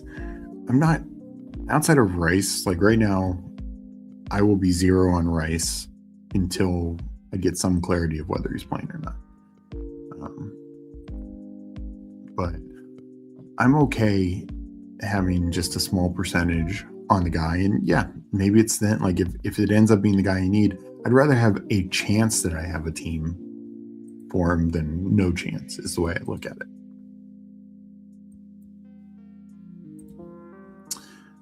Finally got a late round 1 pick. Been picking 6, 7, 8. Feels like 70% of the time. Yeah, and especially in this early time, like not a ton of ADP movement. Particularly in the first round. So it does, when you get those similar picks, you do feel like you're getting the same kind of drafts. 68 minutes in, and Steve is in a fresh draft. Typical.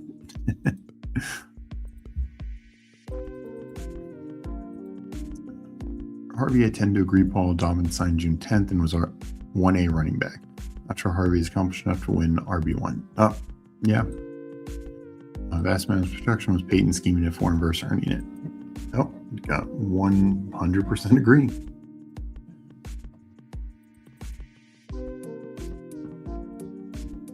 So, I mean, honestly, yes. Like, now, granted, he also took out Xavier Worthy the third play of the season, and Rashee Rice was suspended early. So it was a weird year. There's no doubt about that. But Kelsey has gas. I mean, him and Mahomes are playing well. He only had 3 touchdowns, which is low, of course. I think it was 3. But he had 800 some yards. He finished in terms of total tight end points, 3rd. Now, a lot of that was because so many tight ends got injured. But to be fair, the last, 4 weeks of the year, he had no quarterback. So that's still impressive. And in points per game, he was, I think, 9th. So the fact of where we're getting him, I think, is a pretty big value to me.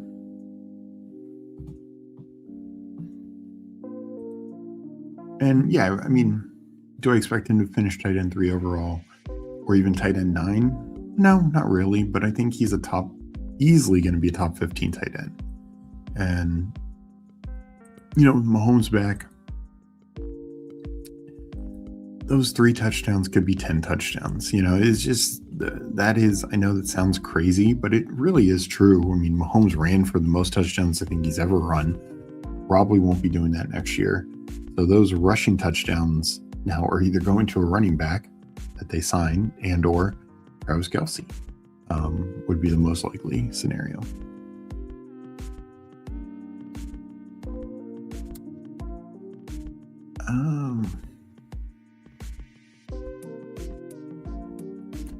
I like Swift. I have plenty of Swift. Let me take a Jaden Daniels shot. Don't have Terry, but I do like Daniels in this range. Obviously we've had Higgins or a Bengal, like Burrow makes more sense, but I think Drake May is the better click. I just want some Jaden Daniels. I've just been not getting Jaden Daniels and just need to get some because I do like what I'm hearing from David Blau, Lions Thanksgiving legend, of where the direction of the offense. So Swift falls back to me. That feels fun.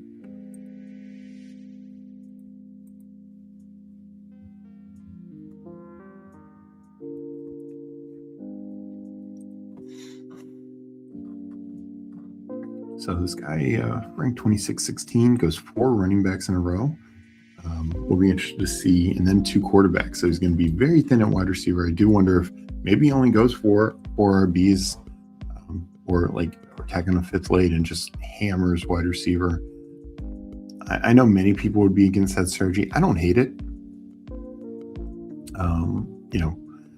I think it's maybe probably a 10 wide receiver build, maybe even just something crazy like 11. But I like mixing up some builds.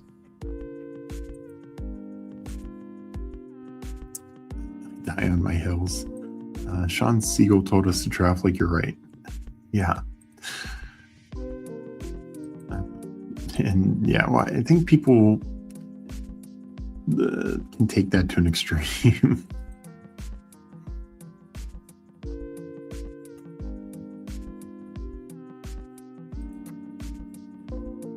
If you're into Kelce, are you taking ETN and Mahomes?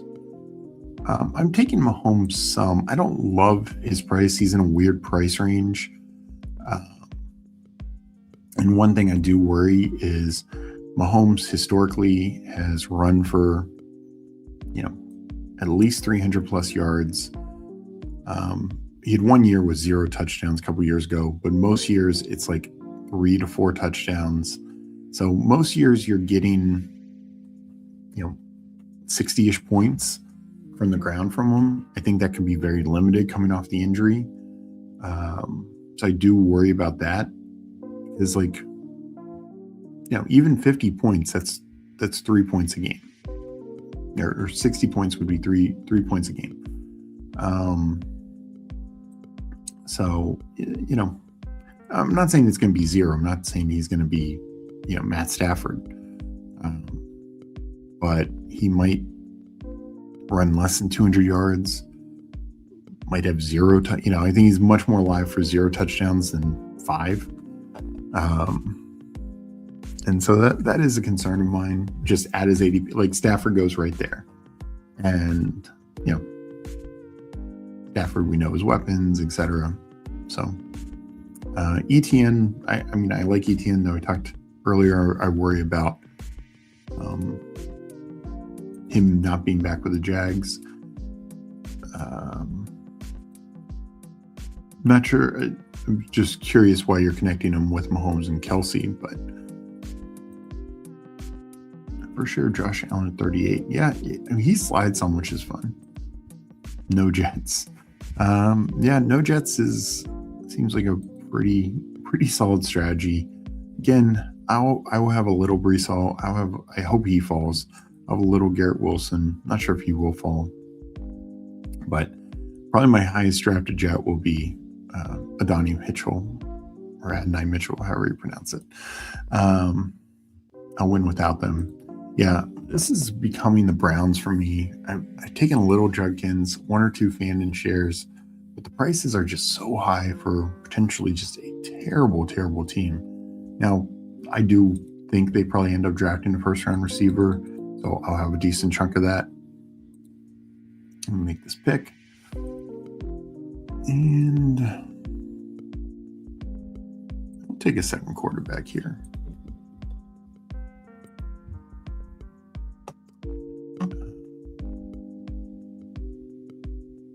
So we'll need to catch up at receiver, but I got 2 quarterbacks that I feel pretty good about.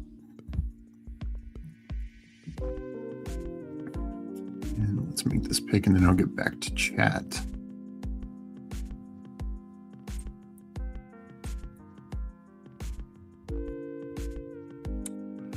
Yeah, I like Jacoby Myers over Quentin Johnston pretty easily.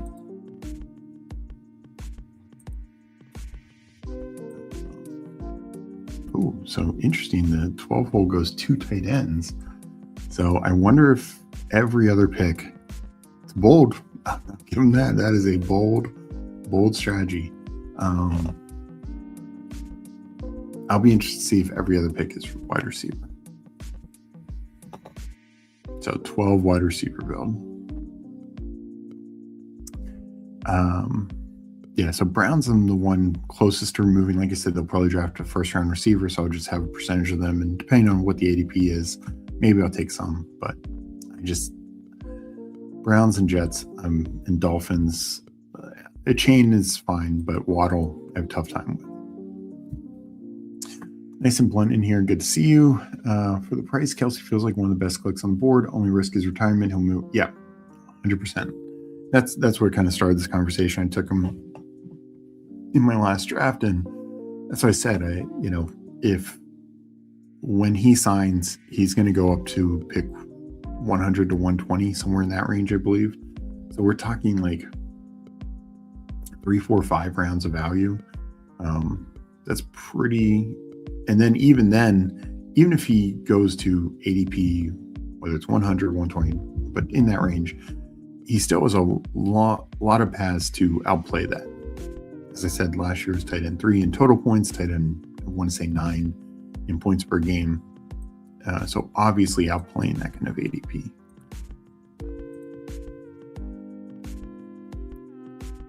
See, I think Swift proved he knows the Ben Johnson system pretty well. Yeah, he definitely does.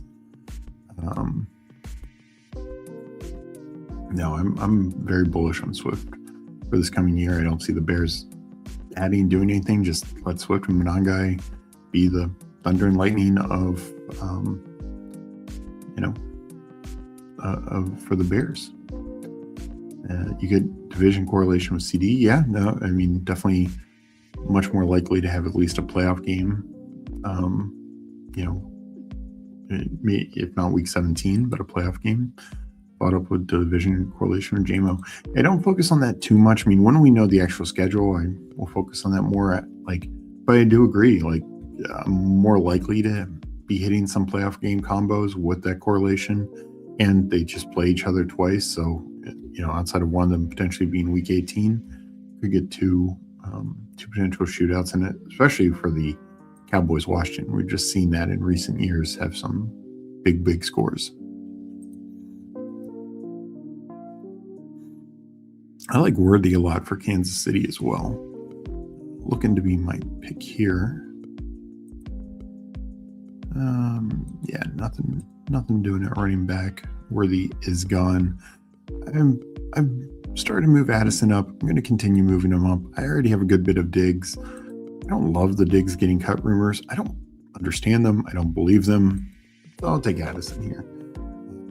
Again, benefiting heavily from them upgrading the quarterback position. Hated to let Swift fall and shocked he didn't take more of the other guy, but give me year 3 wide receivers. Oh, no, I get it. I think these year 3 guys, because they were so disappointing last year, are being underdrafted for sure this year.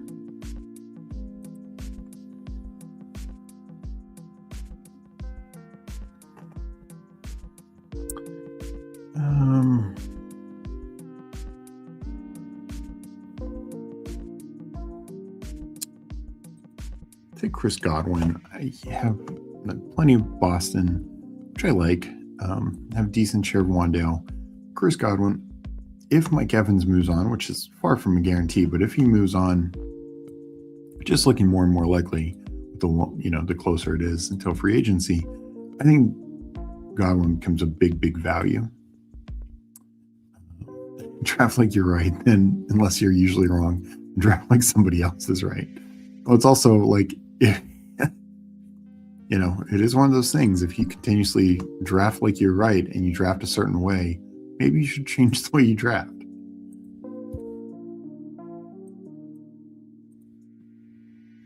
ETN rumor to Kansas City. We'll see if it happens.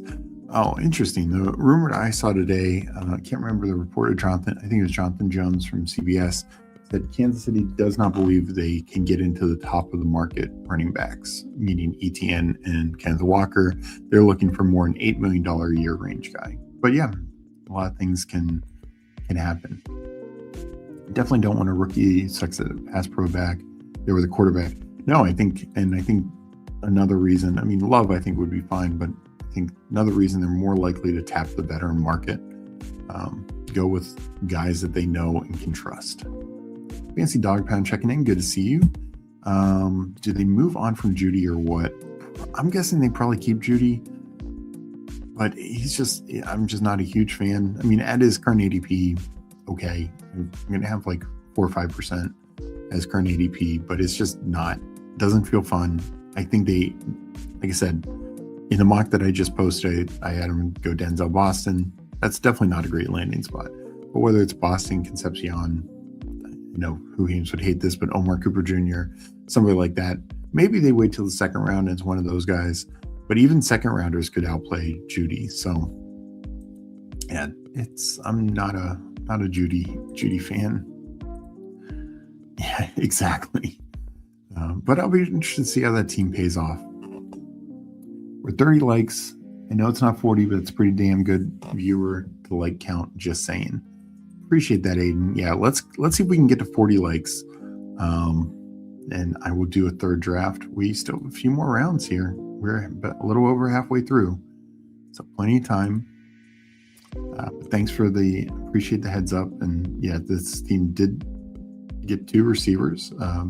Diggs and Jennings, who I think are both fine. Diggs, I think, could be a massive value. Diggs, have to look, but he finishes like wide receiver 16 last year. Going way too late. 36-year-old tight end, man.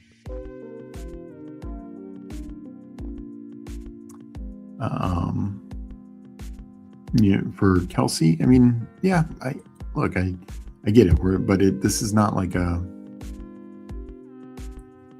I care about is this year, and I do think the Chiefs with Mahomes will score a lot of points.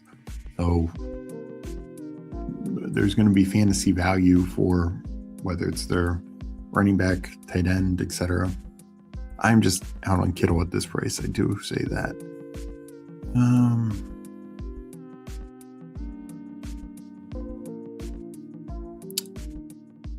I don't take a ton of Gainwell.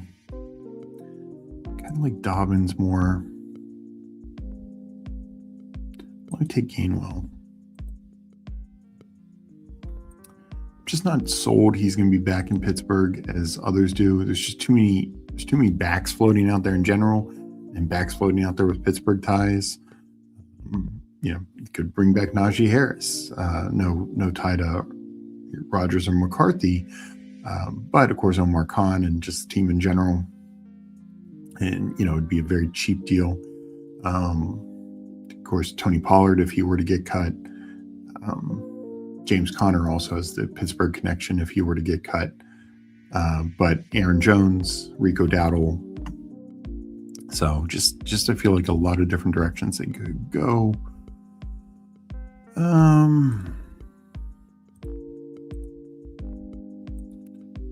We'll go Romeo Doubs here. Doubs or Shaheed, I think they're about even. I'm kind of even on them. Could have done Dobbins. That would have been a fun click, but I've invested pretty decently in the running back position already. I'll probably just take 6 in this build.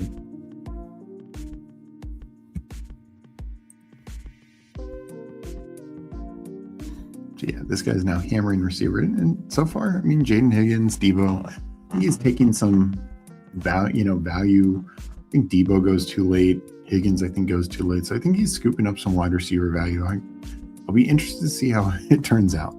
I worry. I think it probably works better if you just go like an anchor, and not even like an extreme anchor receiver, but like,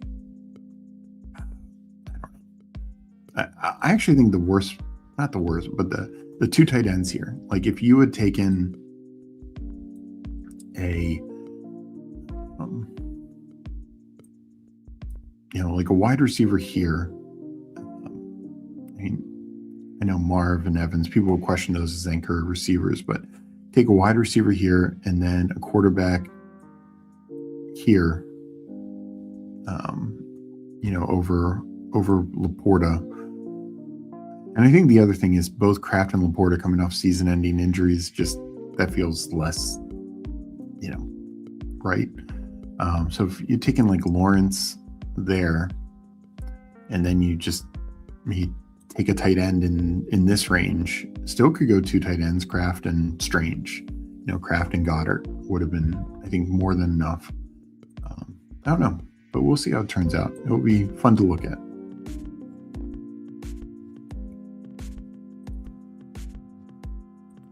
Nice. Let's keep the legs going. Appreciate you guys. Yeah, the Chicago pun. We got him with the gritty checking in. I can't stop drafting Brandon Ayuk and Travis Hunter. If when Ayuk signs, where do you think his ADP ends up? So I'm out on Ayuk. I don't know. Like, I think it will rise. I don't think it'll be too extreme, just because I don't think he's going anywhere to be a wide receiver 1. Like most people, put him at Washington because of the Jane Daniels connection. They have Terry McLaurin. Maybe he's the wide receiver 2, but they should be adding more. I just can't trust him. A guy who quit on his team like that, I'm just going to have a really tough time with. Overall, I'm just going to be very, very low on Brandon Ayuk. That's just my stand on it. I get your take on Travis Hunter because he's probably the most talented receiver on the team. And yes, there was an injury, but it wasn't even ACL. I'm trying to remember what it was, but it was a lesser injury, and it just felt like they were just more being cautious. So let me see. I'm coming up here. And so I like the Hunter thing because right now they say he's going to play a lot of defense, but I feel like that could change extremely quickly. Let's take Mark Andrews here as my first tight end. And, I also don't really see Hunter's ADP rise until we hear news that he's definitely playing. But there's just so many things that could happen. A Brian Thomas trade, a Parker Washington trade, an injury occurs at the wide receiver room. Could just simply be Hunter saying, I want to play wide receiver more. And I think he will have a right to say that. I mean,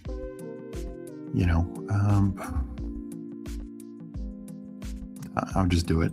Nothing, Travis Kelce.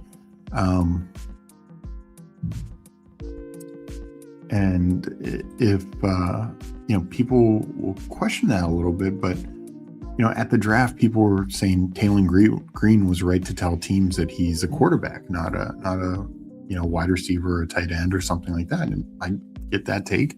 But if Taylor Green, who has proven nothing in the NFL and is very questionable, like anyone can see from a mechanical standpoint, that he gets to dictate his position, then you better believe Travis Hunter is going to, this phenom talent is going to be able to dictate his position. So yeah, I think Taylor is going to have a say. I think Trevor Lawrence is going to have a say, and I think Liam Cohen is going to have a say. And also it could, like right now they're thin at corner, but maybe they get some guys in the draft. They don't have a first rounder, but get somebody in the second round. They draft a fourth round corner. Can't remember all the picks they have or don't have, but they sign somebody on the cheap and it just looks better. And come July, their depth chart looks fairly good at corner. And they might say, hey, Hunter's our best receiver. Let's, go back there. So that, yeah, I'm more alive on the Hunter thing. I don't take him a lot. One, because I don't see his ADP moving much until like that kind of news breaks. But I'm definitely more with you on the Hunter side of things. Ayuk side, I don't know. I don't see his ADP cracking top 100. Maybe 120s, maybe 130s. I just think there's a lot of question marks there. Now, come July, if he's playing in preseason games, yeah, his ADP could rise. But until then, I think most people are going to need to actually see Brandon Ayuk on a field, actually showing up for meetings, showing up for practice, because this is a guy who literally all he had to do was show up to rehab and show up to some practices and would have kept his guaranteed money, millions. And he just said no. So until I see it, I'm going to struggle with it. But really appreciate the comment, Gritty, and always appreciate seeing you in chat. We got Disband in here with the dot. Good to see you as well.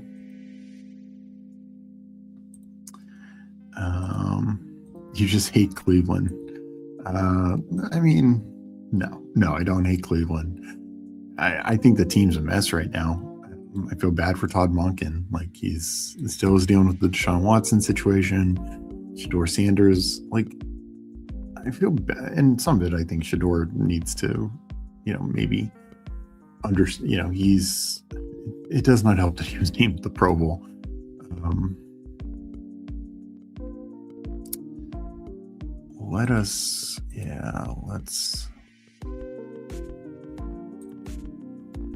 We'll take another Trey Harris share, get our seventh wide receiver.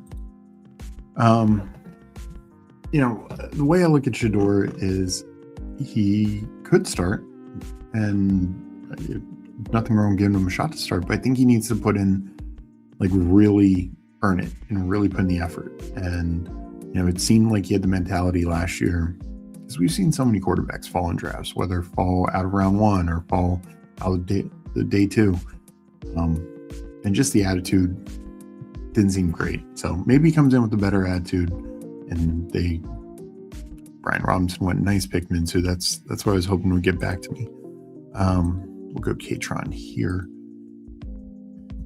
But it's just Shedeur and Watson. It's not the quarterback room I'd want to inherit for sure. Yeah, that's where I'm at, FK. Like, I don't love the 140-ish ADP, but 155, 160, 165. Start signing me up for Hunter. This I agree. I think Brenton Strange is one of the best ADP clicks out there. I need to get more of them. Usually I'm not taking tight ends in the top 130-ish, 140. I don't get enough of him, but I think you can make the case he's as good as Gadsden. And I mean, better than Ferguson, definitely better than Kittle. And he just goes way too late. Yeah, and that's the thing. I hate that cluster. Wide receivers outside of Troy Franklin.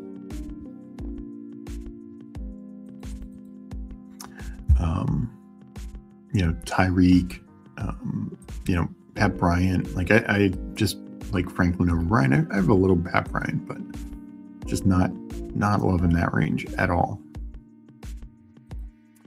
Since FK flaked last time, Steve, are we doing MLB draft tomorrow? Yes, tomorrow I will be doing MLB drafts at 1 p.m.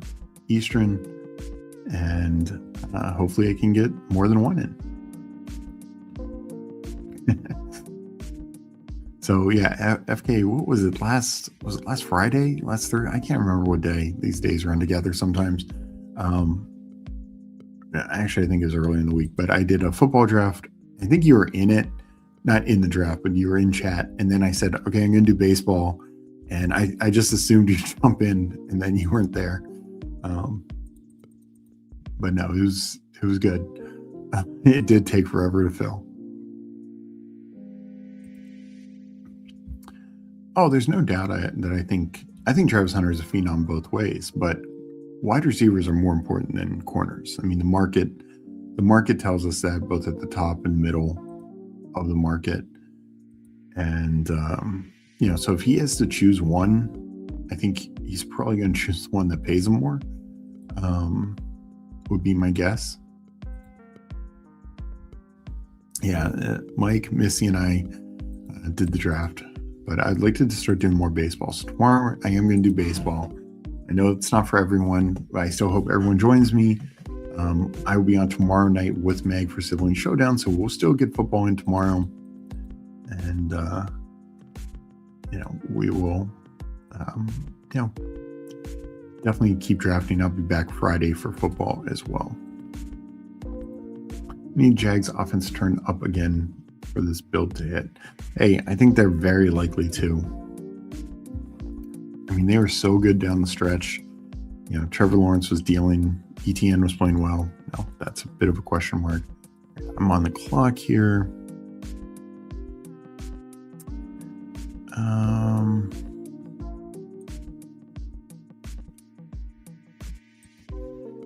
I think the double Penn State rookie running backs. Why not? What could go wrong? Pretty much everything, but needs to get in on punt return, go the Edelman route. A BTJ trade, Hunter rises pretty fast. That I agree with. Yeah. No, definitely agree with that. I'm stacking Ayuk with Daniels and calling it my off-season risk. Interesting. I mean, again, I'm not really taking Ayuk.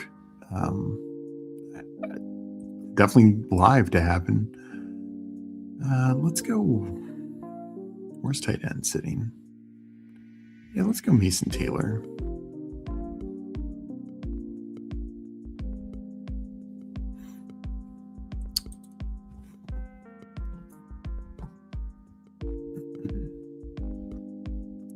I need a quarterback and a receiver. Right now, Aiden, I'm totally out on Mixon. I think he's about to get cut. Maybe somebody signs him, but I think he's much more likely to get signed, like, if at all, in July. teams are going to need to see him fully back. Ayuk is going to cost me so much money if he signs with a decent team. Maybe. I mean, honestly, if he signs with Washington, like I said, he should go in the 120. Like, he shouldn't go like 70th like he was going last year. He shouldn't go 80th. Because there's still risk involved. This guy's had multiple injuries and multiple, quitting on the team.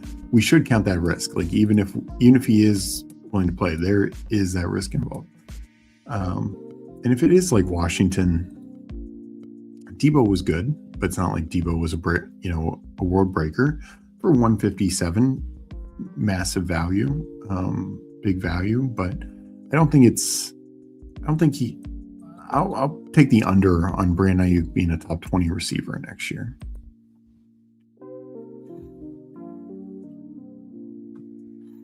And I'd probably lean on taking the under of him being a top 30. Oh, gotcha. Last week I was staying in a hotel due to the blizzard. Massachusetts got and couldn't do new drafts. Gotcha. I will definitely do it tomorrow, 1 p.m. Underdog was acting like I was staying in a hotel Rwanda. Yeah, I've had that sometimes where in Virginia, in a hotel, or one time I was staying at, I was crashing at a friend's place, and like at night, and I'm only like 30 miles away from where I'm at. But, I was a little drunk and I wanted to do a draft late at night and it wouldn't let me. Like, what is going on? I need to wait until Meg is on to push for PGA drafts. Well, tomorrow night, Meg will be on for Sibling Showdown. And I know she wants to do PGA drafts. I don't think we're going to do it this week. I think she wants to start it next week. Aiden saying Panthers Place is exclusive rights free agent on Coker. Yeah, that's expected. I heard they're willing to extend Coker, which would be smart because you can probably buy out some free agent years pretty well. We got Ryan checking in. Ayuk hasn't been relevant for 3 years. I mean, 3 years isn't extreme, but yeah, I mean it's been a rough couple years. Yeah, I said it yesterday. Ayuk is a fade for me. Ryan going really, not top 30 pick. I meant top 30 receiver in terms of total points. Just want to clear that up. Never. I mean, he was never a top 30 pick. Even his best year at San Francisco, I think he was like 40-ish. All right, let's Geno Cousins go. That's not fun.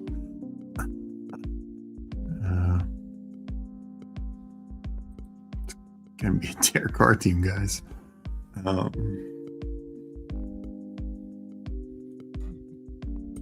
We'll take Derek Carr. I've done dumber things. No, I mean, Ayuk's still relatively young, but coming off major injuries and his,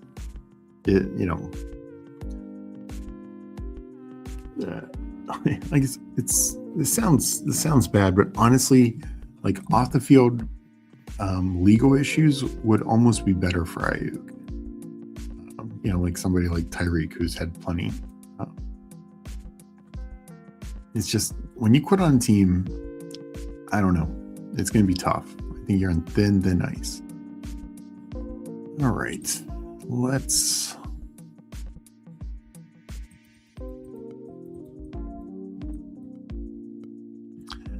take a shot on Jalen Naylor. He's a free agent. I could see him getting a solid landing spot. I don't mind a 20th round click on Naylor. Once I was on a road trip in California and kept getting blocked by UT. Got so frustrated until I realized it was, interesting. Yeah, I guess that makes sense. Okay, good. Yeah, I just want to make it sure I wasn't saying Ayuk would be a top 30 pick. Not super in on Ayuk, but if he hits your lineup like 2 or 3 times at ADP, yeah, no, that I agree. and I agree with this. Like, it's getting to the point, like the ADP is going to make some, but I'll probably be out. I'd rather want to make sure that he gets an okay landing spot, because there are landing spots depending on what he signs. Like, some people think he's going to sign for a bag. I don't know if that's true. Like, I don't think he's going to the Bills or something like that. Like, what if he goes to the Browns? They don't have much money, but if he signs for like a very incentive-laden deal, what if he goes to the Browns? Are we as happy with Brandon Ayuk? What if he goes to the Dolphins? Same sort of thing. Don't have a lot of money, but maybe they take him in an incentive-laden deal. I'm just not too sold. And the other thing to keep in mind, this isn't necessarily true for Washington, though you'd think so, since Adam Peters from 49ers, but 49ers and Kyle Shanahan tree, they have a very large footprint in the NFL, because not only them, but Sean McVay, and those trees are very intertwined. So there's going to be a lot of teams that can just go right to the source. They can just call Kyle Shanahan very easily and be like, hey, what is Brandon Ayuk? I just don't know if many of those are going to get the ringing endorsement. That's my guess. So I wonder what his market's going to be. I really do. All right, where are we at the like department? Let me check my phone. Shanny Clone Wars, yeah. 2983. Let's see.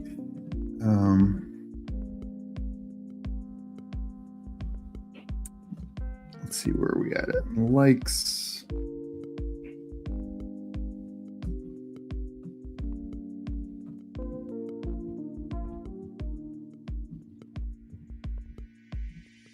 This can't be right. Oh, yeah, I guess so. It says 27 likes. So I appreciate everyone for jumping in. I will finish up here and review this team. We can talk for a few more minutes, but it looks like I'm not doing a third draft. But thank you everyone for joining, for drafting.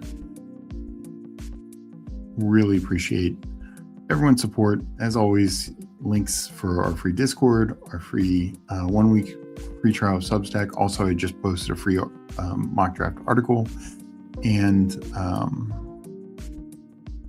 you can sign up for 1 year one-time payment as well. So let me go over my team. I'll go over the general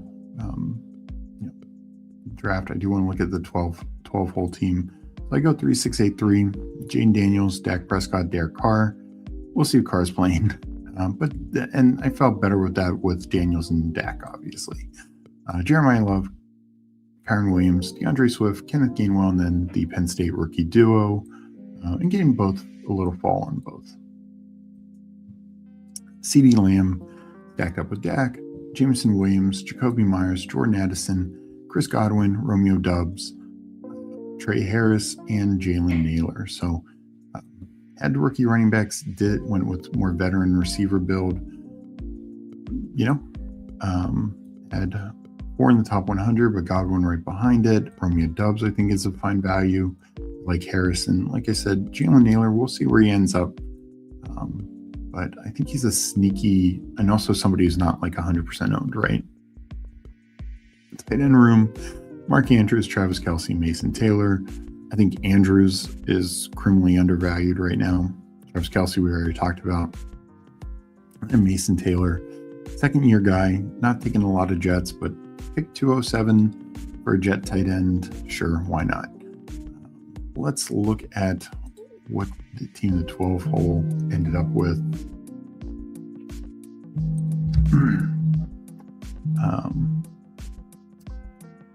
He went, so he did go 3 quarterbacks, 3-5-9-3. So not even, I thought he could, at one point I legit thought he was going 12 receivers. So I probably would have at least gone 10 receivers with this with how it started, with waiting that long. So let's see how it ended up. Joe Burrow, Drake May, Aaron Rodgers. I mean, probably of all the positions, getting a third quarterback makes the most sense. I mean, we just saw Burrow miss so much time last year. and just historically that's been an issue. Achane, Hampton, ETN, Javonte, extremely strong top. Caleb Johnson potentially stacked, with Rodgers, and I think is a fine super late running back click. Receiver room, and this is kind of the issue. He does double stack. Presumably Diggs is back. Diggs and Boutte with May. The concern here is there just enough here? Juwan Jennings, Debo, I think are fine clicks. Both the free agents could, one ends up in Pittsburgh also. Jaden Higgins, I think, is a very good click, but just doesn't feel like enough upside. Jerry Jeudy, to me, is more of a floor play than an upside play. Others might see that differently. Zachariah Branch, I'm out on him. Keon Coleman, I actually think that's a reasonable upside play, just tied with Josh Allen. And Kyle Williams, I don't necessarily love the triple stack. I guess theoretically it works, but I'll say I love I'd be more okay with the triple stack if you went 10 or 11 receivers. At just 9, having 3 shots tied to New England. Yes, most weeks you can get a New England, assuming Diggs is back, but the New England are also very likely could add something at receiver, so it's not even a guarantee. I like those kind of builds after the draft, not necessarily, this kind of total build, but we're on a team that we feel very confident in what their wide receiver room is. I don't personally feel confident about New England, especially with the cut rumors for Diggs. And then 3 tight ends. I definitely would have not had a third tight end. As much as I do have the concern with Kraft and Laporta come back from injury, Jatavian Sanders could just be a 0. So to me, that's not worth adding at all. Like, there's way more receivers I could throw there. So that, and I get adding a 5th running back just in case you run into some buy issues. So, I appreciate different builds, but that seems a little thin at wide receiver.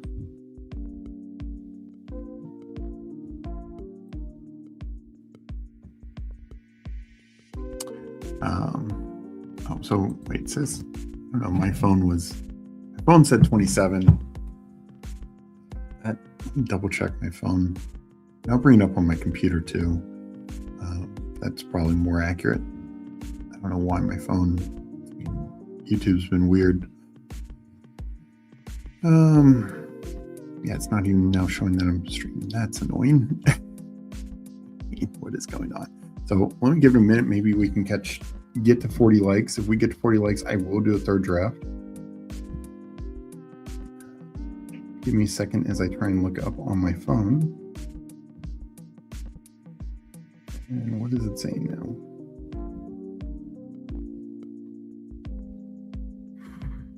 So it's showing now 35. So we got a couple minutes. If we get 5 more likes, I'll do a third draft.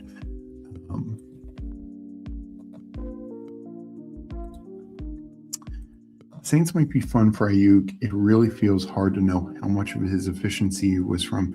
That's it. Like, I think he is a talent. He was worthy of a first round pick, all that. But he was in the best situation, and it didn't work out, and that always worries me. Like, how many other places? I love Kellen Moore. Saints would be interesting. I just don't know if they want to saddle. Like, that's what I mean. Kellen Moore hasn't been super tied to Shanahan, not really at all. But like, are they going to want to saddle their young quarterback with a receiver who could just explode the room? I don't know. I have a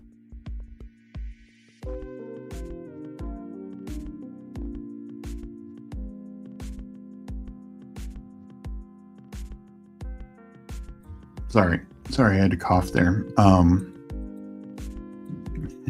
Yes, I just got a spam call there. It's so annoying. Hartman, I'm a Saints fan, and once upon a time, Ayuk fan for fantasy. I better watch talking him down.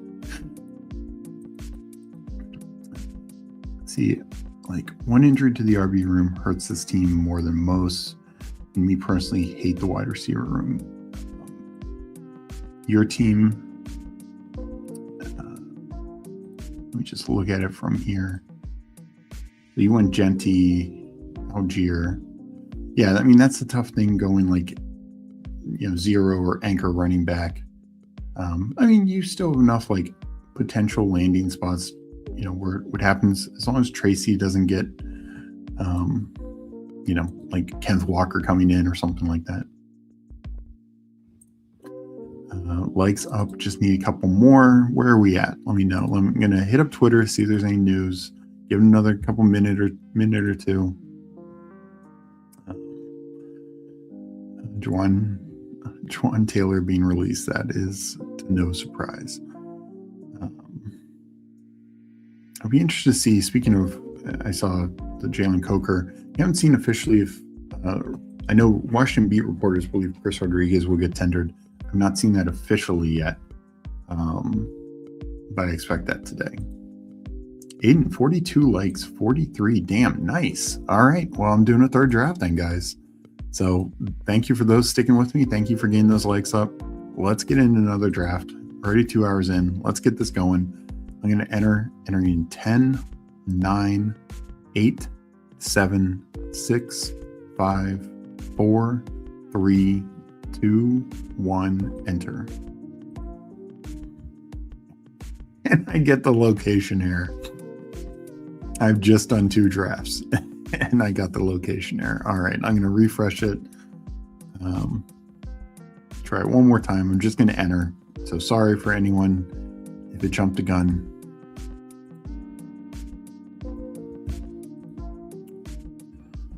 That is annoying. I'm in. So I was the first one. So I really apologize for anyone who jumped the gun.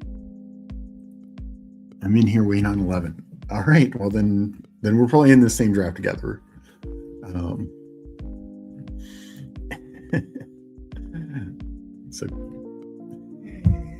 I mean, at least that was on stream. Like you all saw it, location error. After I just did 2 drafts, I've been on for 2 straight hours. Even more than that, I was doing some baseball slows beforehand. And for those in the baseball streets, I did see the news. Don't have a lot of them, but maybe the least saddest and least surprising news at the same time, Hunter Green going in for an MRI. Anyone who knows baseball, Hunter Green is some of the most ridiculous stuff, though doesn't always find the strike zone, but just constantly feels like an injury guy. So yeah, I haven't seen the latest on that. I don't have much green, but that is not great for people's baseball shares. Just got location error too, exactly with Steve. All right, Aiden's in as well. Location error. Nice rug, Steve. I'm a fan. Super overvote. Yeah, I'm teleporting. I get not totally, but I get like if I haven't been on Underdog in a day or even 12 hours and maybe I have a location error, like my computer isn't connected. But when I've been literally nonstop using the site for the last 3 hours, how's it a location error? So sorry about that, guys. We got GAB in here. GMGAGE, folks. I think I'm now due to the location error. Maybe that was it. Underdog just knew like GAB wanted to get in. So, are you a robot? You want you to get your bread up before giving more money. Oh my. Yeah, that is something.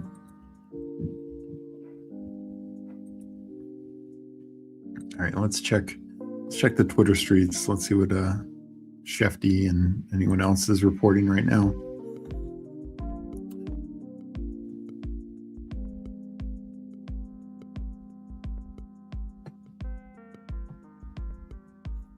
So I saw Schefter's reporting that Aaron Rodgers was on McAfee today and said he's not made any decisions on the future, but of course spoke highly on Mike McCarthy.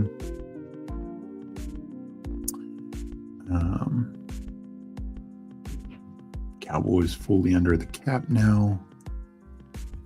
And I kind of think, I said it before, I think they are going to keep working on George Pickens. It might not be their number one priority right now. I'd be shocked if we really need to wait until, September 1st for George Pickens to sign an extension.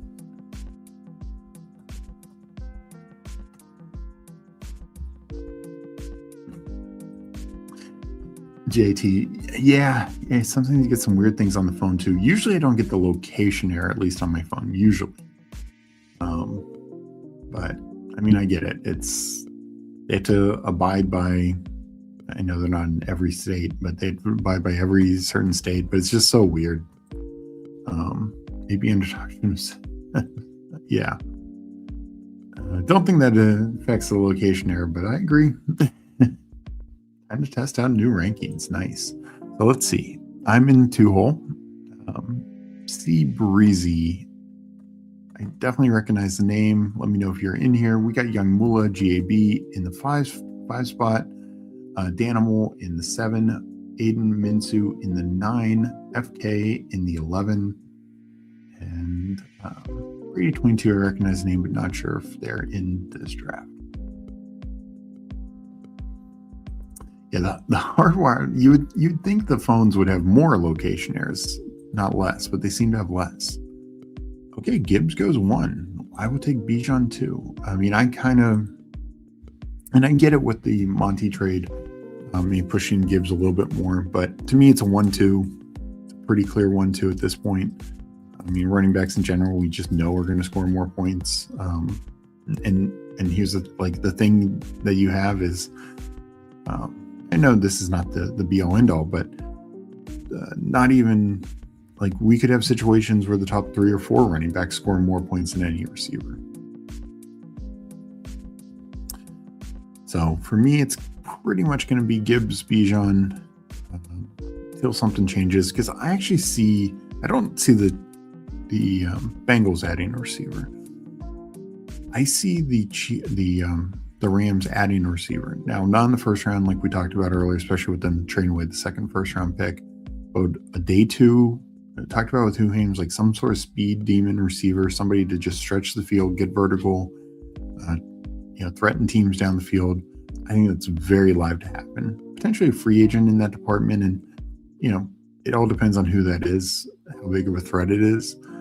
And it's not a threat per se. Puka could still be wide receiver 1 or in the mix for top 3 wide receiver, but it could just, it's one of those things. Even a 1% drop in Puka production, I think, makes him just not even in the ballpark for first 1-1, right? And that 1% drop could come from Stafford, just not throwing 46 touchdowns, not having or getting banged up. That could come from Devontae Adams staying healthy all year. It could just come from variance. So the variance, I'm not going to worry about too much. That could be for anyone. The Adams stuff, I worry slightly. Stafford stuff, I worry slightly, but I do worry and honestly, I think it all comes together and it's more than a 1% drop, potential of a 1% drop. That's why I'm kind of Chase should be the number 1 receiver. Just to simplify it, basically everything went right for Puka last year and almost everything went wrong for Chase, and it was pretty close.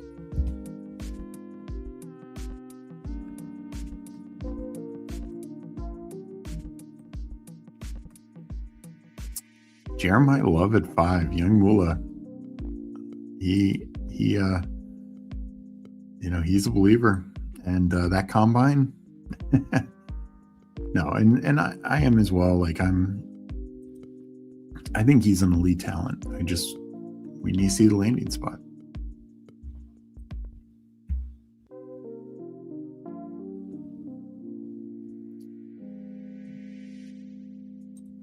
Low draft for the last of the day, fellas. So I appreciate you being here, Hayden.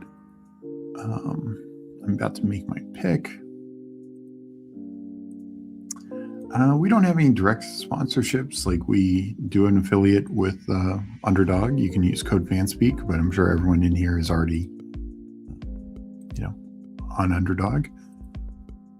So no, we're hoping to grow and get to the point where we're doing sponsorships and things of that nature.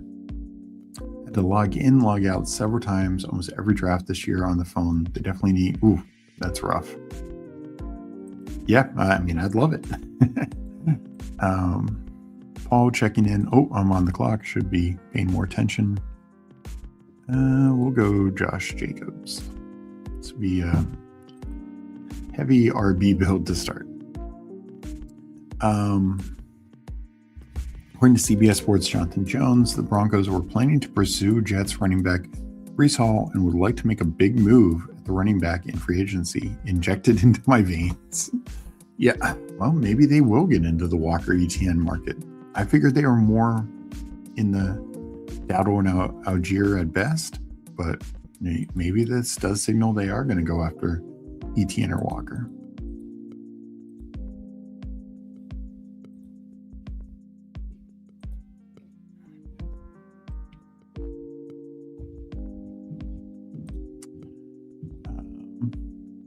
Mentioned Love at 5 for Young Mula.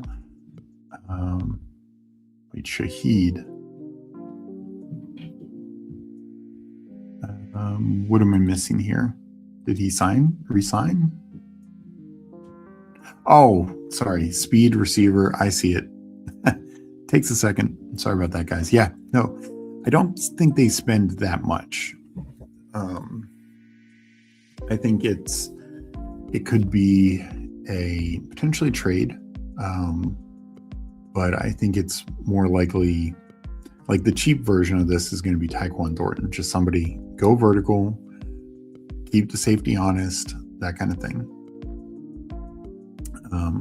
I think more likely it's like a second round pick. There's so many fast receivers in this draft. Chris Brazell, Bryce Lance, even some guys who can be more inside out, like Skylar Bell. Plenty of guys like that. Like, they could draft Brandon Thompson in the day 3, but I don't think they make a big wide receiver splash in free agency. Just my guess. Like Rob, Chase did have a game with like 69 targets though, but so did Puka. I mean, that Seattle game, that was in the playoffs, fantasy playoffs.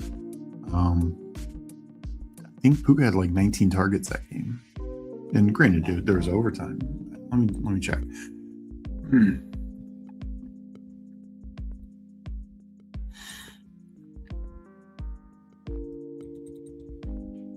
Switching it up a bit, Nico walk it down.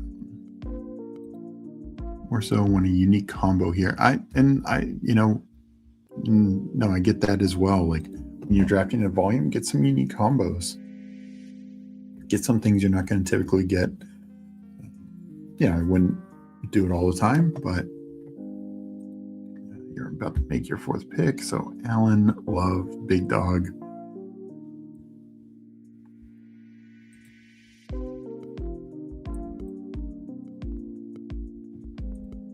We aren't ready for the Broncos to trade for Kamara. That would be wild. And that could be on the table. This may also speak to J.K. Dobbins' recovery timetable too. That's fair. That's a fair look because I've been taking more Dobbins lately. So I'm not going to go Hendo or Scadaboo, obviously, with the 3 in a row. I'm not loving the receivers here. Let's not force it. Let's just take Lamar.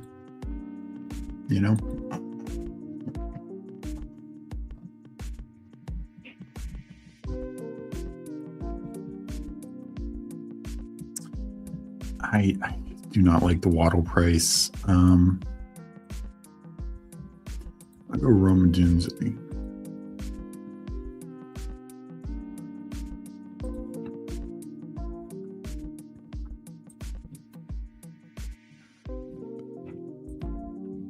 Yeah.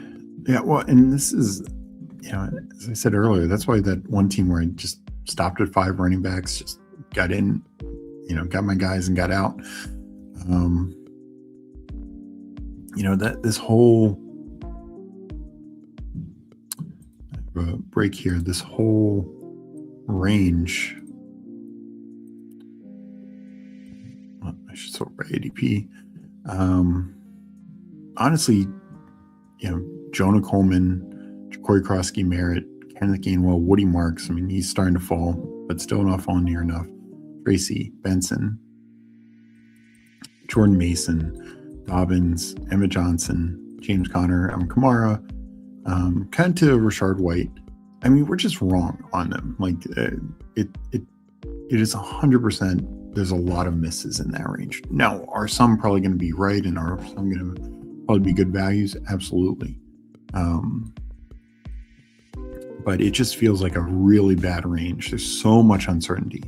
Like that, you can't tell me a single amount of certainty with any one of those. 1, 2, 3, 4, 5, 6, 7, 8, 9, 10, 11, 12 players. I mean, even down to Spears and Charbonnet. I mean, it just keeps going, but I had to cut it off somewhere. But those 12 players, which are still pretty core rounds that we're talking about, we have zero certainty. Like, not zero, but very, very little certainty. And we're drafting with just way more certainty with those guys. And the rookies are one thing, right? But like, we always know there's uncertainty there. But these other guys like JCM or Dobbins or Gainwell, even like Gainwell, there are certain places where he lands and he's tremendous value. There's certain places he lands and he's average value, but there are places he lands and he's terrible value. Same with Dobbins, same with Connor. Kamara, I think it's more likely to stay.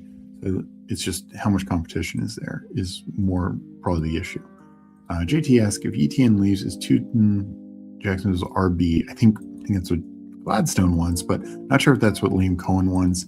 I'm imagining if ETN leaves, they're bringing in somebody else. Like, I don't think this is the Bashal Tootin show. I don't think he did anything last year to warrant that.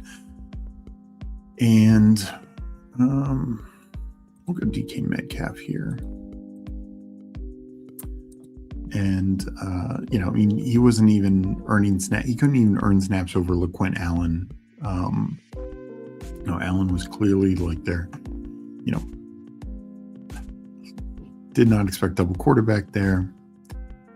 I was hoping for Caleb, but that's fine. I need more receivers. We'll take the guy about to get the bag. I mean, I like Ricky Pearsall a lot, but we'll take Alec Pierce.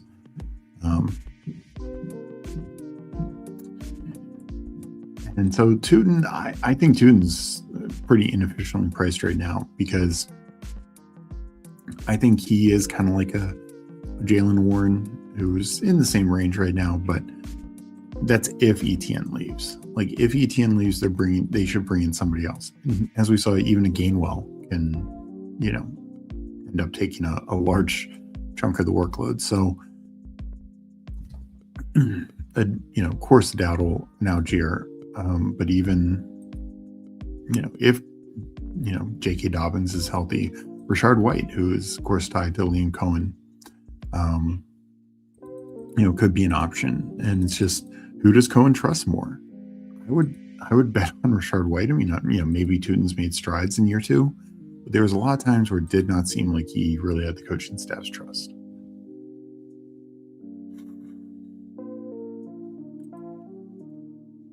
I mean, I think very well Dobbins is likely fine, but it was a later injury, a guy with a history of injuries, and there's some risk there, I think, is the point. The fact that it was a later injury is what worries me. I mean, it's an injury you can come back from, but that was November. So I don't know if he's ready week 1. And especially a guy with a long history of injuries. So this was his first foray into the injury department. You'd say, okay, no big issue. I went Evans and AJ Brown to the Chiefs. Well, that would be something. Definitely don't see that. I mean, Evans maybe, but I don't see the Chiefs doing it. AJ Brown, I don't think the Chiefs are trading for AJ Brown. I think today's trade kind of shows that they're not going to do that because they opened up in a big need at corner to do so.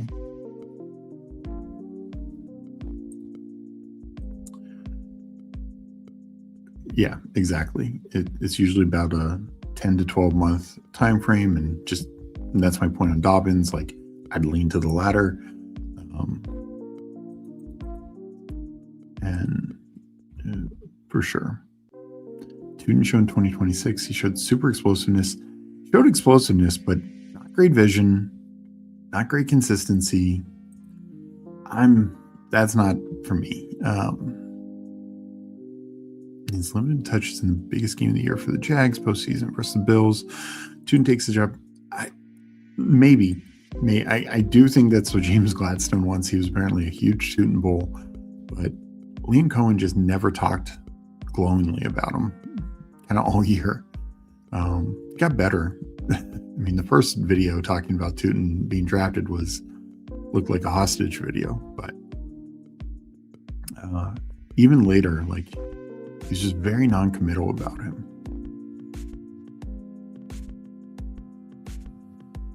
I feel I need a receiver the most here. So I'm going to go Jacoby. But, I mean, he's somebody, I will say this, like, if they don't add anyone, they'd still be live to draft somebody in the mid rounds, which would give some competition, but then I'd feel a lot better about Tootin.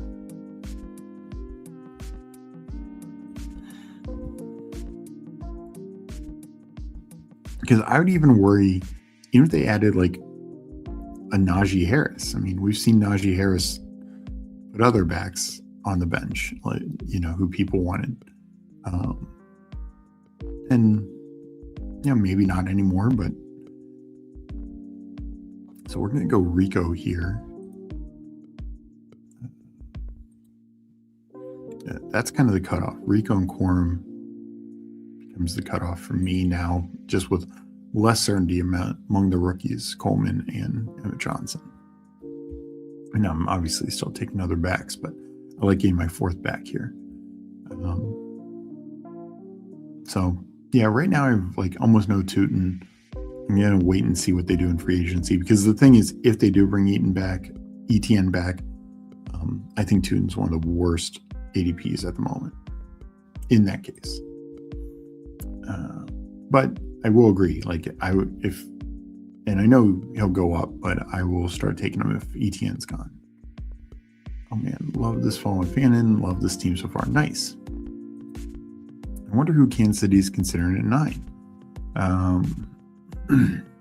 Excuse me.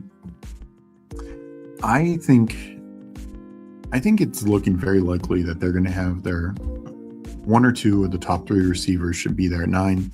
I think there's a very chance potentially all 3 are. And in the mock draft I did today, granted this was before the trade, I have them getting Carnell Tate. You can read it on our Substack. It's a free article on our Substack. So you can totally read the first round there.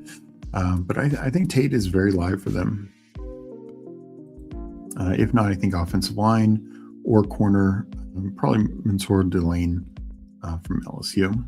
Steve, please tell me you're excited about Superflex, because the data is flowing, sir. Nice. No, I'm always excited about Superflex. I made one of my 2 finals last year was in Superflex. Superflex German Shepherd, finished 15th. So didn't get it all the way home, but it was a fun run. I think if they don't take Delane at 9, I think they could take a corner at 29 for sure.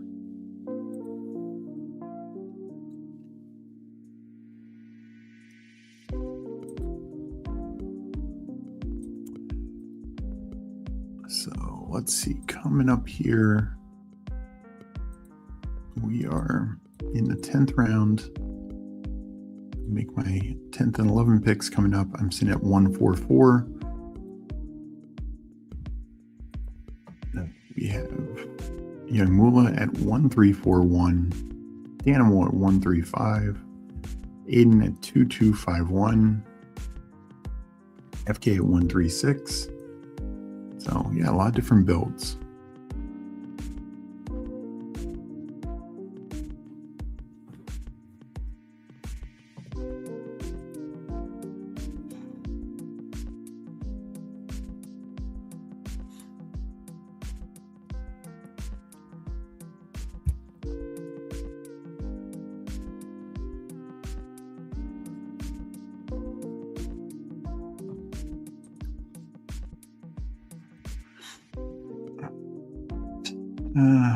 Coming up in a pick, and then I'll get back to chat.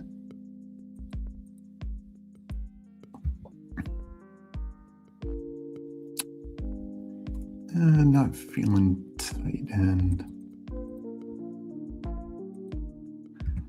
Cook Concepcion. I thought he had a really good combine. I know he didn't run the 40 and do that stuff, but he did the drills, looked good there. Showed off his route running in hands. I thought that was impressive. And also, to me, the biggest thing showing that he was legit 6 foot and came in, I believe, just over 200 pounds. That shows that he can play outside. Like if he was like 5'10", something like that, we'd worry about it more. But I think he's got the size to play outside, which I think is huge for him.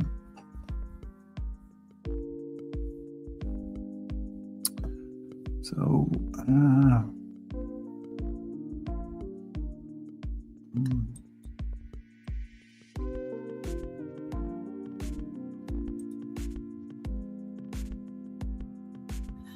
gonna pull up Sadiq. I don't have a lot of them, so let me pull them up. Don't love anything else. I mean, quarterbacks are fine. Probably should get more Shuck. Partly, I'm down on Shuck right now because I do think, I've said before, when like Willis and Murray sign, I think they push Shuck down. And in general, I think part of the issue with Shuck right now is there's just this absolute fear. We're running out of quarterbacks, right? And so because we feel better on him, we take him and Shuck and Darnold here.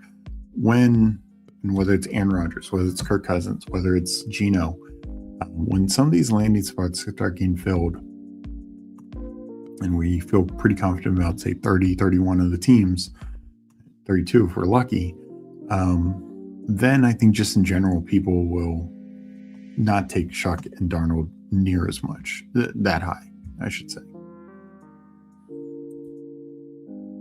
So I'm wondering if, 2 weeks from now, Shuck and Darnold, but Shuck also, just because he's a second-year guy, I like him, but, there's just more risk.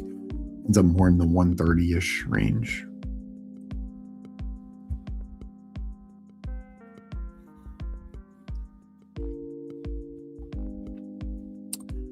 I don't think Kansas City takes an early corner other than McDuffie. They've used late picks and been very successful finding talent around 4+ in secondary.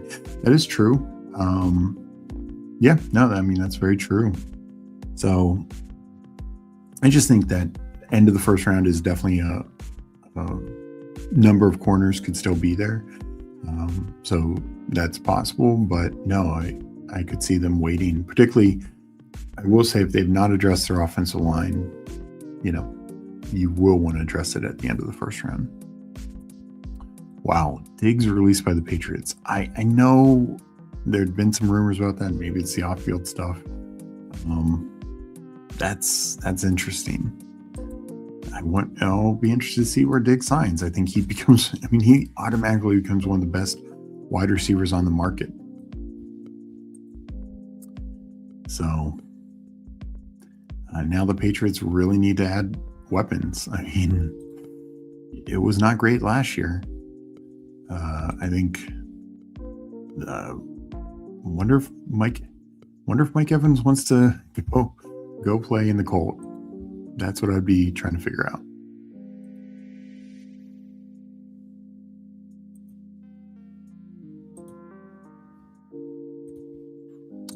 Let me just take Daniel Jones first. Not that I think this guy's going to take quarterback here, but such a drop off. And I feel like either one of those receivers work for me.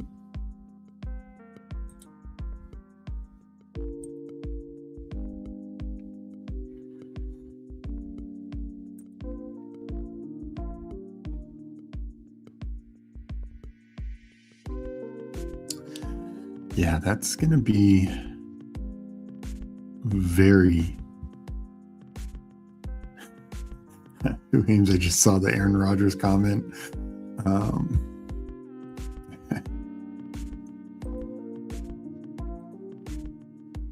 Diggs released by the Patriots back to Buffalo, maybe. Okay, both receivers go. We'll just pull up Mark Andrews then.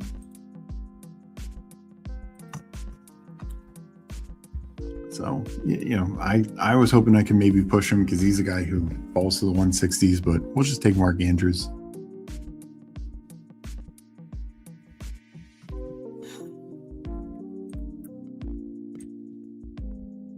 Not going to force the receiver range. Saw that coming once Cardi B released him first. Send Diggs to the Jets. He sucks. They suck. I mean, I don't think he sucks. Like, he was really good last year. So, yeah, I think Pierce, Mike Evans have to be really in play at this point.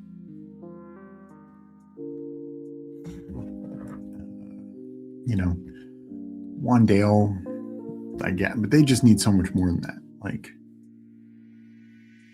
so I could see them being both sign somebody and draft somebody. They could trade for the DJ Moore. I think that's very live.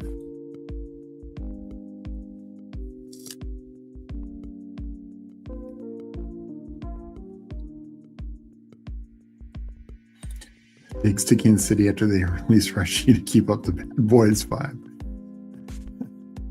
Maybe. Kayshawn, Alec Pierce, booty season. I guess I just didn't. It didn't seem like I think for a former 6th-round pick, Kayshawn Boutte is fine. He just wasn't consistent and could never earn extra targets. So I always thought Kyle Williams was a real threat to him this year. But now who knows? I mean, wow. So yeah, they so I'm looking at stats now. Diggs led the team with 102 targets. Next up was Hunter Henry, 87, and then Mac Hollins, 65, and Boutte and Douglas tied for 46. They're gonna have to figure something out.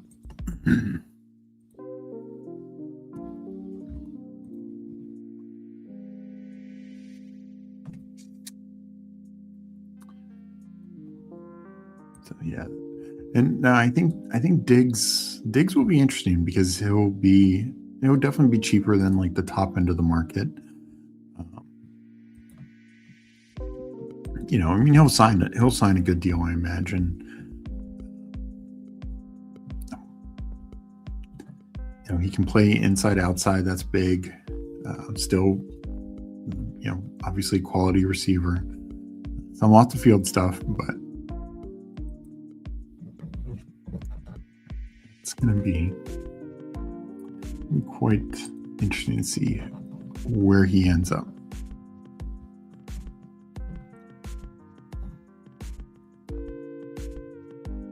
So I just thought they would, I knew that they weren't happy with the contract, but I thought they'd work something out there.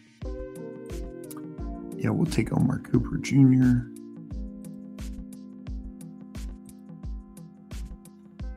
So now much, much better at wide receiver.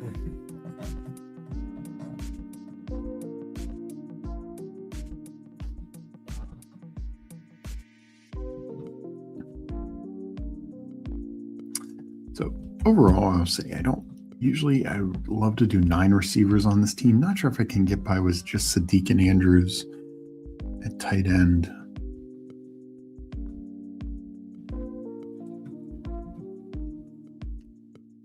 Much as I like Hunter Henry, I'll take DK here.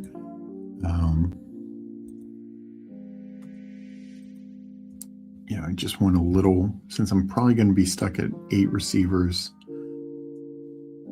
I will, make sure the bottom is a little stronger. Diggs to the Titans, yeah. That I could see. Not great for DK, who I just took. No, I think DK could still pay off and be fine. But no, I could see that. Nice and blunt. Jalen Pope breakout. Yeah. I think that ship sailed.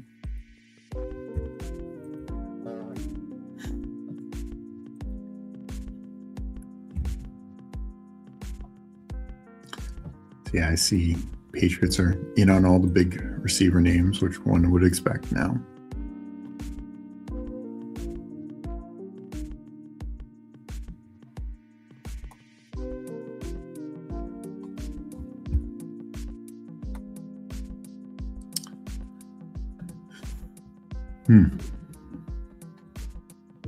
Well, we are going to keep seeing these shakeups every day.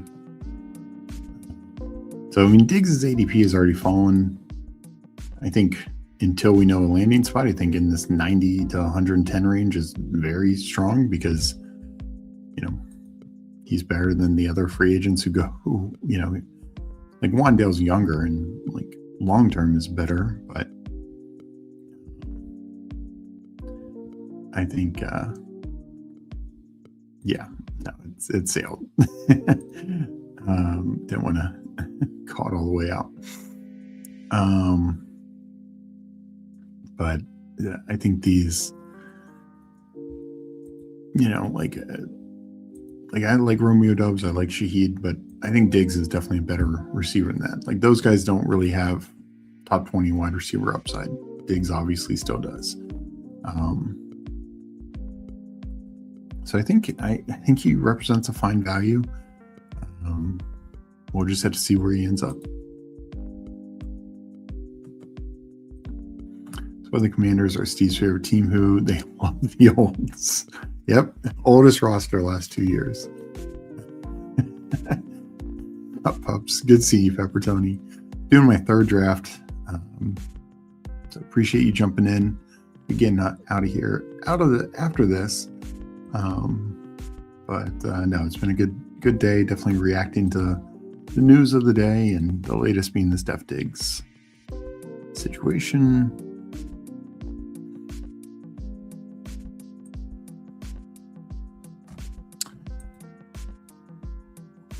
Normally I like to wait for my last receiver, but I'll take it now, so I feel just a bit more confident on it.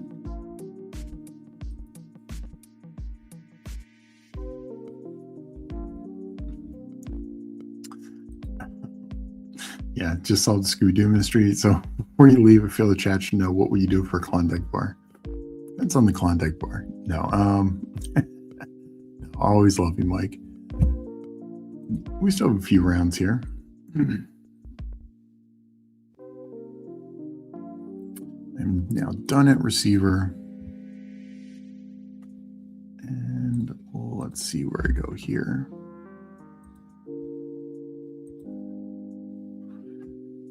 Take Ray Davis.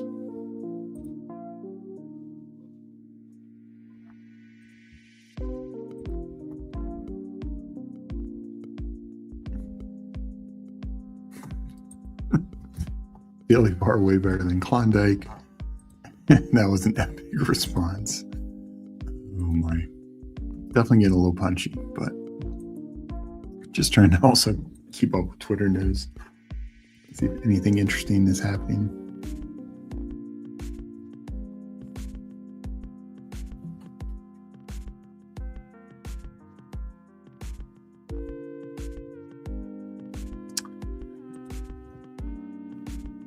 Yeah, I do wonder the next couple of days we'll hear. So the guys I think we're looking for, like we know about Aaron Jones, now Diggs. Wide receivers, I'm expecting to get Calvin Ridley news basically anytime soon. On the trade front, potentially Pittman, potentially AJ Brown, but I think DJ Moore, that we could see a trade materialize there relatively quickly. Tight end, I expect TJ Hawkinson. Could be anything, could be a restructure, could be a trade, could be a cut. Something's got to happen though. They need to free up more money. Don't really see any other tight ends really on the chopping block that come to mind. Running back Connor and Pollard, ones to watch to get cut, and potentially trade. If any, Pollard I think could get traded, kind of similar to the David Montgomery thing. So not looking at receiver. Looking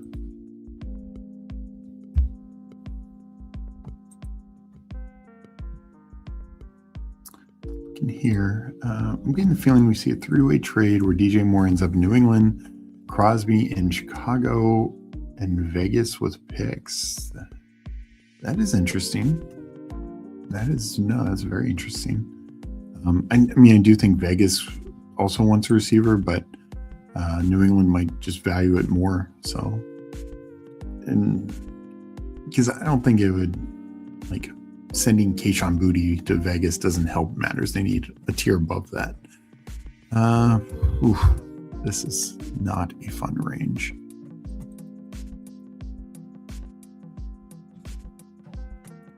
Go Kirk Cousins. The report is Kirk Cousins could wait. Not that he's not going to play next year, but he could wait for the first initial run of free agency and probably have deep conversations with the team. Like, are you planning on trading for somebody? Are you planning on drafting somebody? At this point in his career, even if it's a team that's willing to draft Ty Simpson, I would tell him, I know he might react negatively to that, but I would tell him that's still fine. Like, I don't think anyone who's drafting Ty Simpson is planning on starting him this year, so that should still be good for him. But other than that, I get it for Cousins, like not looking to jump to be the first one in, may find the best fit. But I still think he's worth taking this late. The DJ Moore, whether it's Vegas or New England, I think that's an upgrade for him. Definitely New England. New England, his ADP should skyrocket. I'm not the biggest DJ Moore bull, but I will definitely be taking him much higher. Yeah, Jeff, there have been multiple reports that Arizona only wants Connor back at a reduced price, or they'd be willing to cut him. Whether that signals they're bringing in another free agent, whether that signals they're bringing in Jeremiah Love, it's a better question. I have a tough time believing it's Trey Benson, just personally. And I could see maybe they keep Connor. I think that would make a lot of sense. But yeah, it doesn't seem that. Aaron Jones to Washington, why not? He's on ARP by now. Well, that part is true. The jersey sales would be incredible.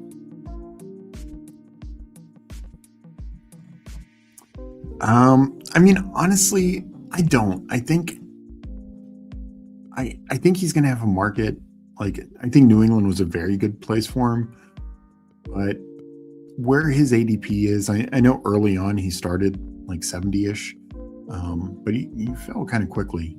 So I don't know how much you got him where his ADP is now, in the 80s, 90s. Now it's 90s, but where I'm guessing you mainly got in the 80s. I think he's fine. I think he's, there's plenty of places where maybe he'll be a more clear two, but can still pay off there.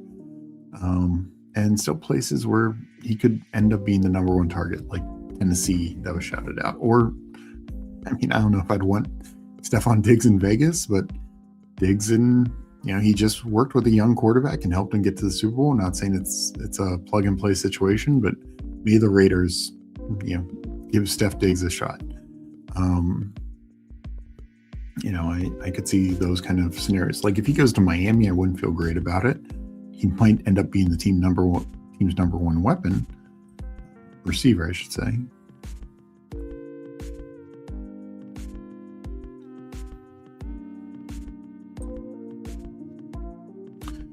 So we'll take a tight end here.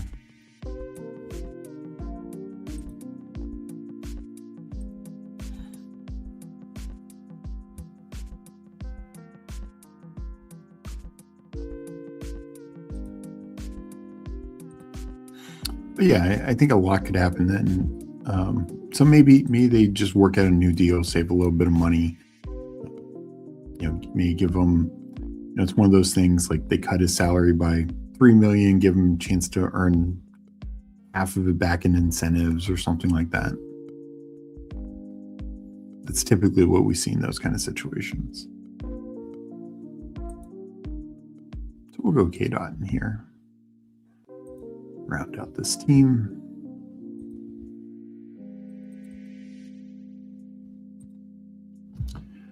Yeah, I started heavy on Diggs. I've been a little lighter on him of late. So I'm up there. He's definitely in my top 10. But yeah, I mean, this is it. Like, just don't have him go to the Browns. Browns are, I think, the ultimate worst spot.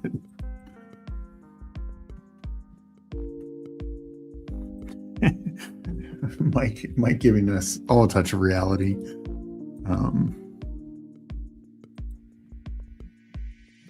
This is a safe place.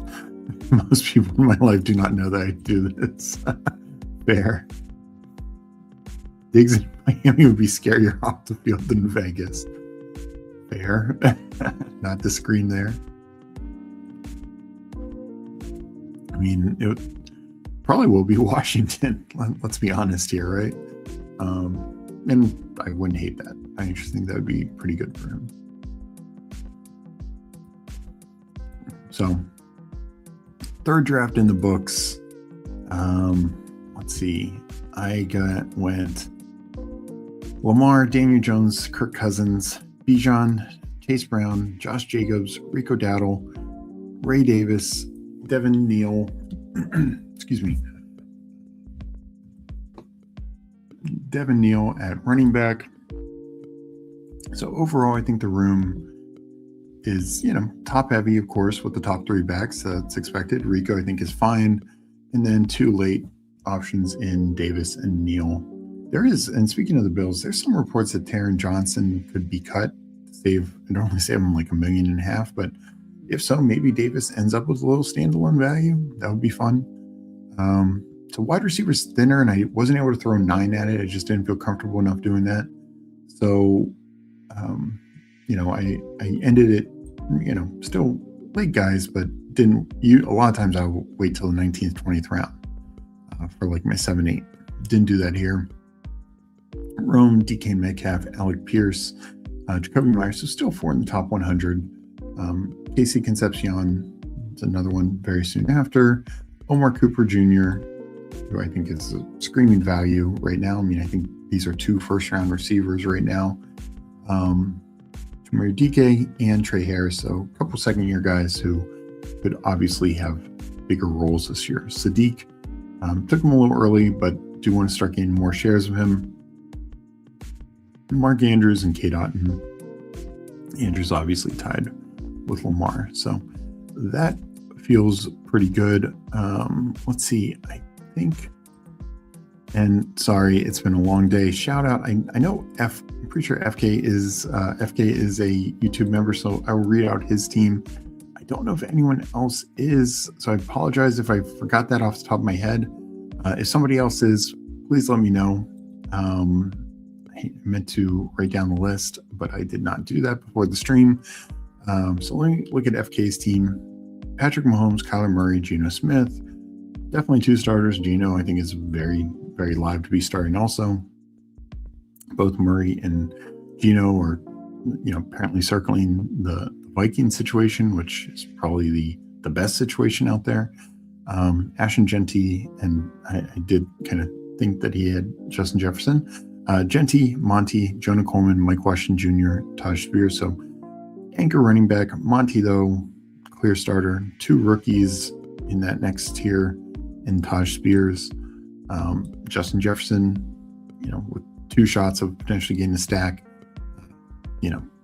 Of course, he'll probably end up being Kirk Cousins.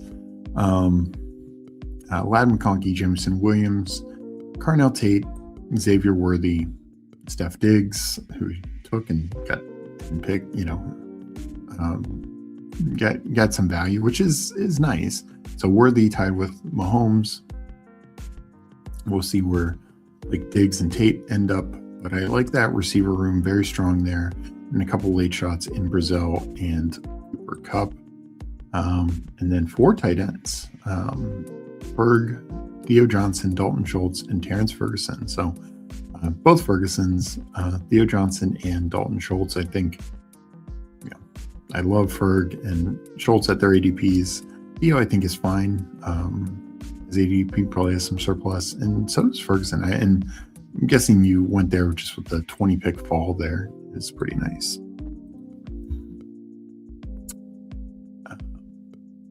Last push for likes, people. Can we get over 50 for Steve? Look at that face. Don't make him sad. Meg will yell at him. No, I truly appreciate everyone. Thank you for the likes. Thanks for hanging out. A lot of fun talking ball. A lot of fun doing drafts. Check out our description. Plenty of ways you can support us. Some for free, some for a little payment, but we appreciate it all. And also, you can leave a comment after the stream. That helps out as well. My brother asked me what I was doing today, and I told him, and then I had to explain everything to him, and it felt like an absolute scumbag. One had also felt kind of good. Nice. People spend money on all kinds of different hobbies, interests. Our hobby just happens to be fantasy football year round. That's where I'm at, Hartman. Thing with gambling and things like that. It's some people, and I'm sure some people in this chat do that as well, but some people spend hundreds of dollars to go to each month to go to a big concert or something like that, or go to a festival, thousands of dollars. Okay, that's not my interest. I like a good concert every now and then, but whatever it is, shopping, movies, whatever you want to do, it's nothing wrong with a good hobby. This one, we get to talk and maybe if we're lucky to profit. Anyways, hope everyone is a great rest of the day. I will be back tomorrow at 1 p.m. doing baseball, but tomorrow night I will be back with Meg doing football with our sibling showdown. And Mike, of course, cocaine hobbies too. For some people, those are a little less ones that you can justify. I'll say that. Anyways, everyone, I hope everyone has a great day. I will catch you tomorrow, and we'll see what news we're reacting to then. Peace.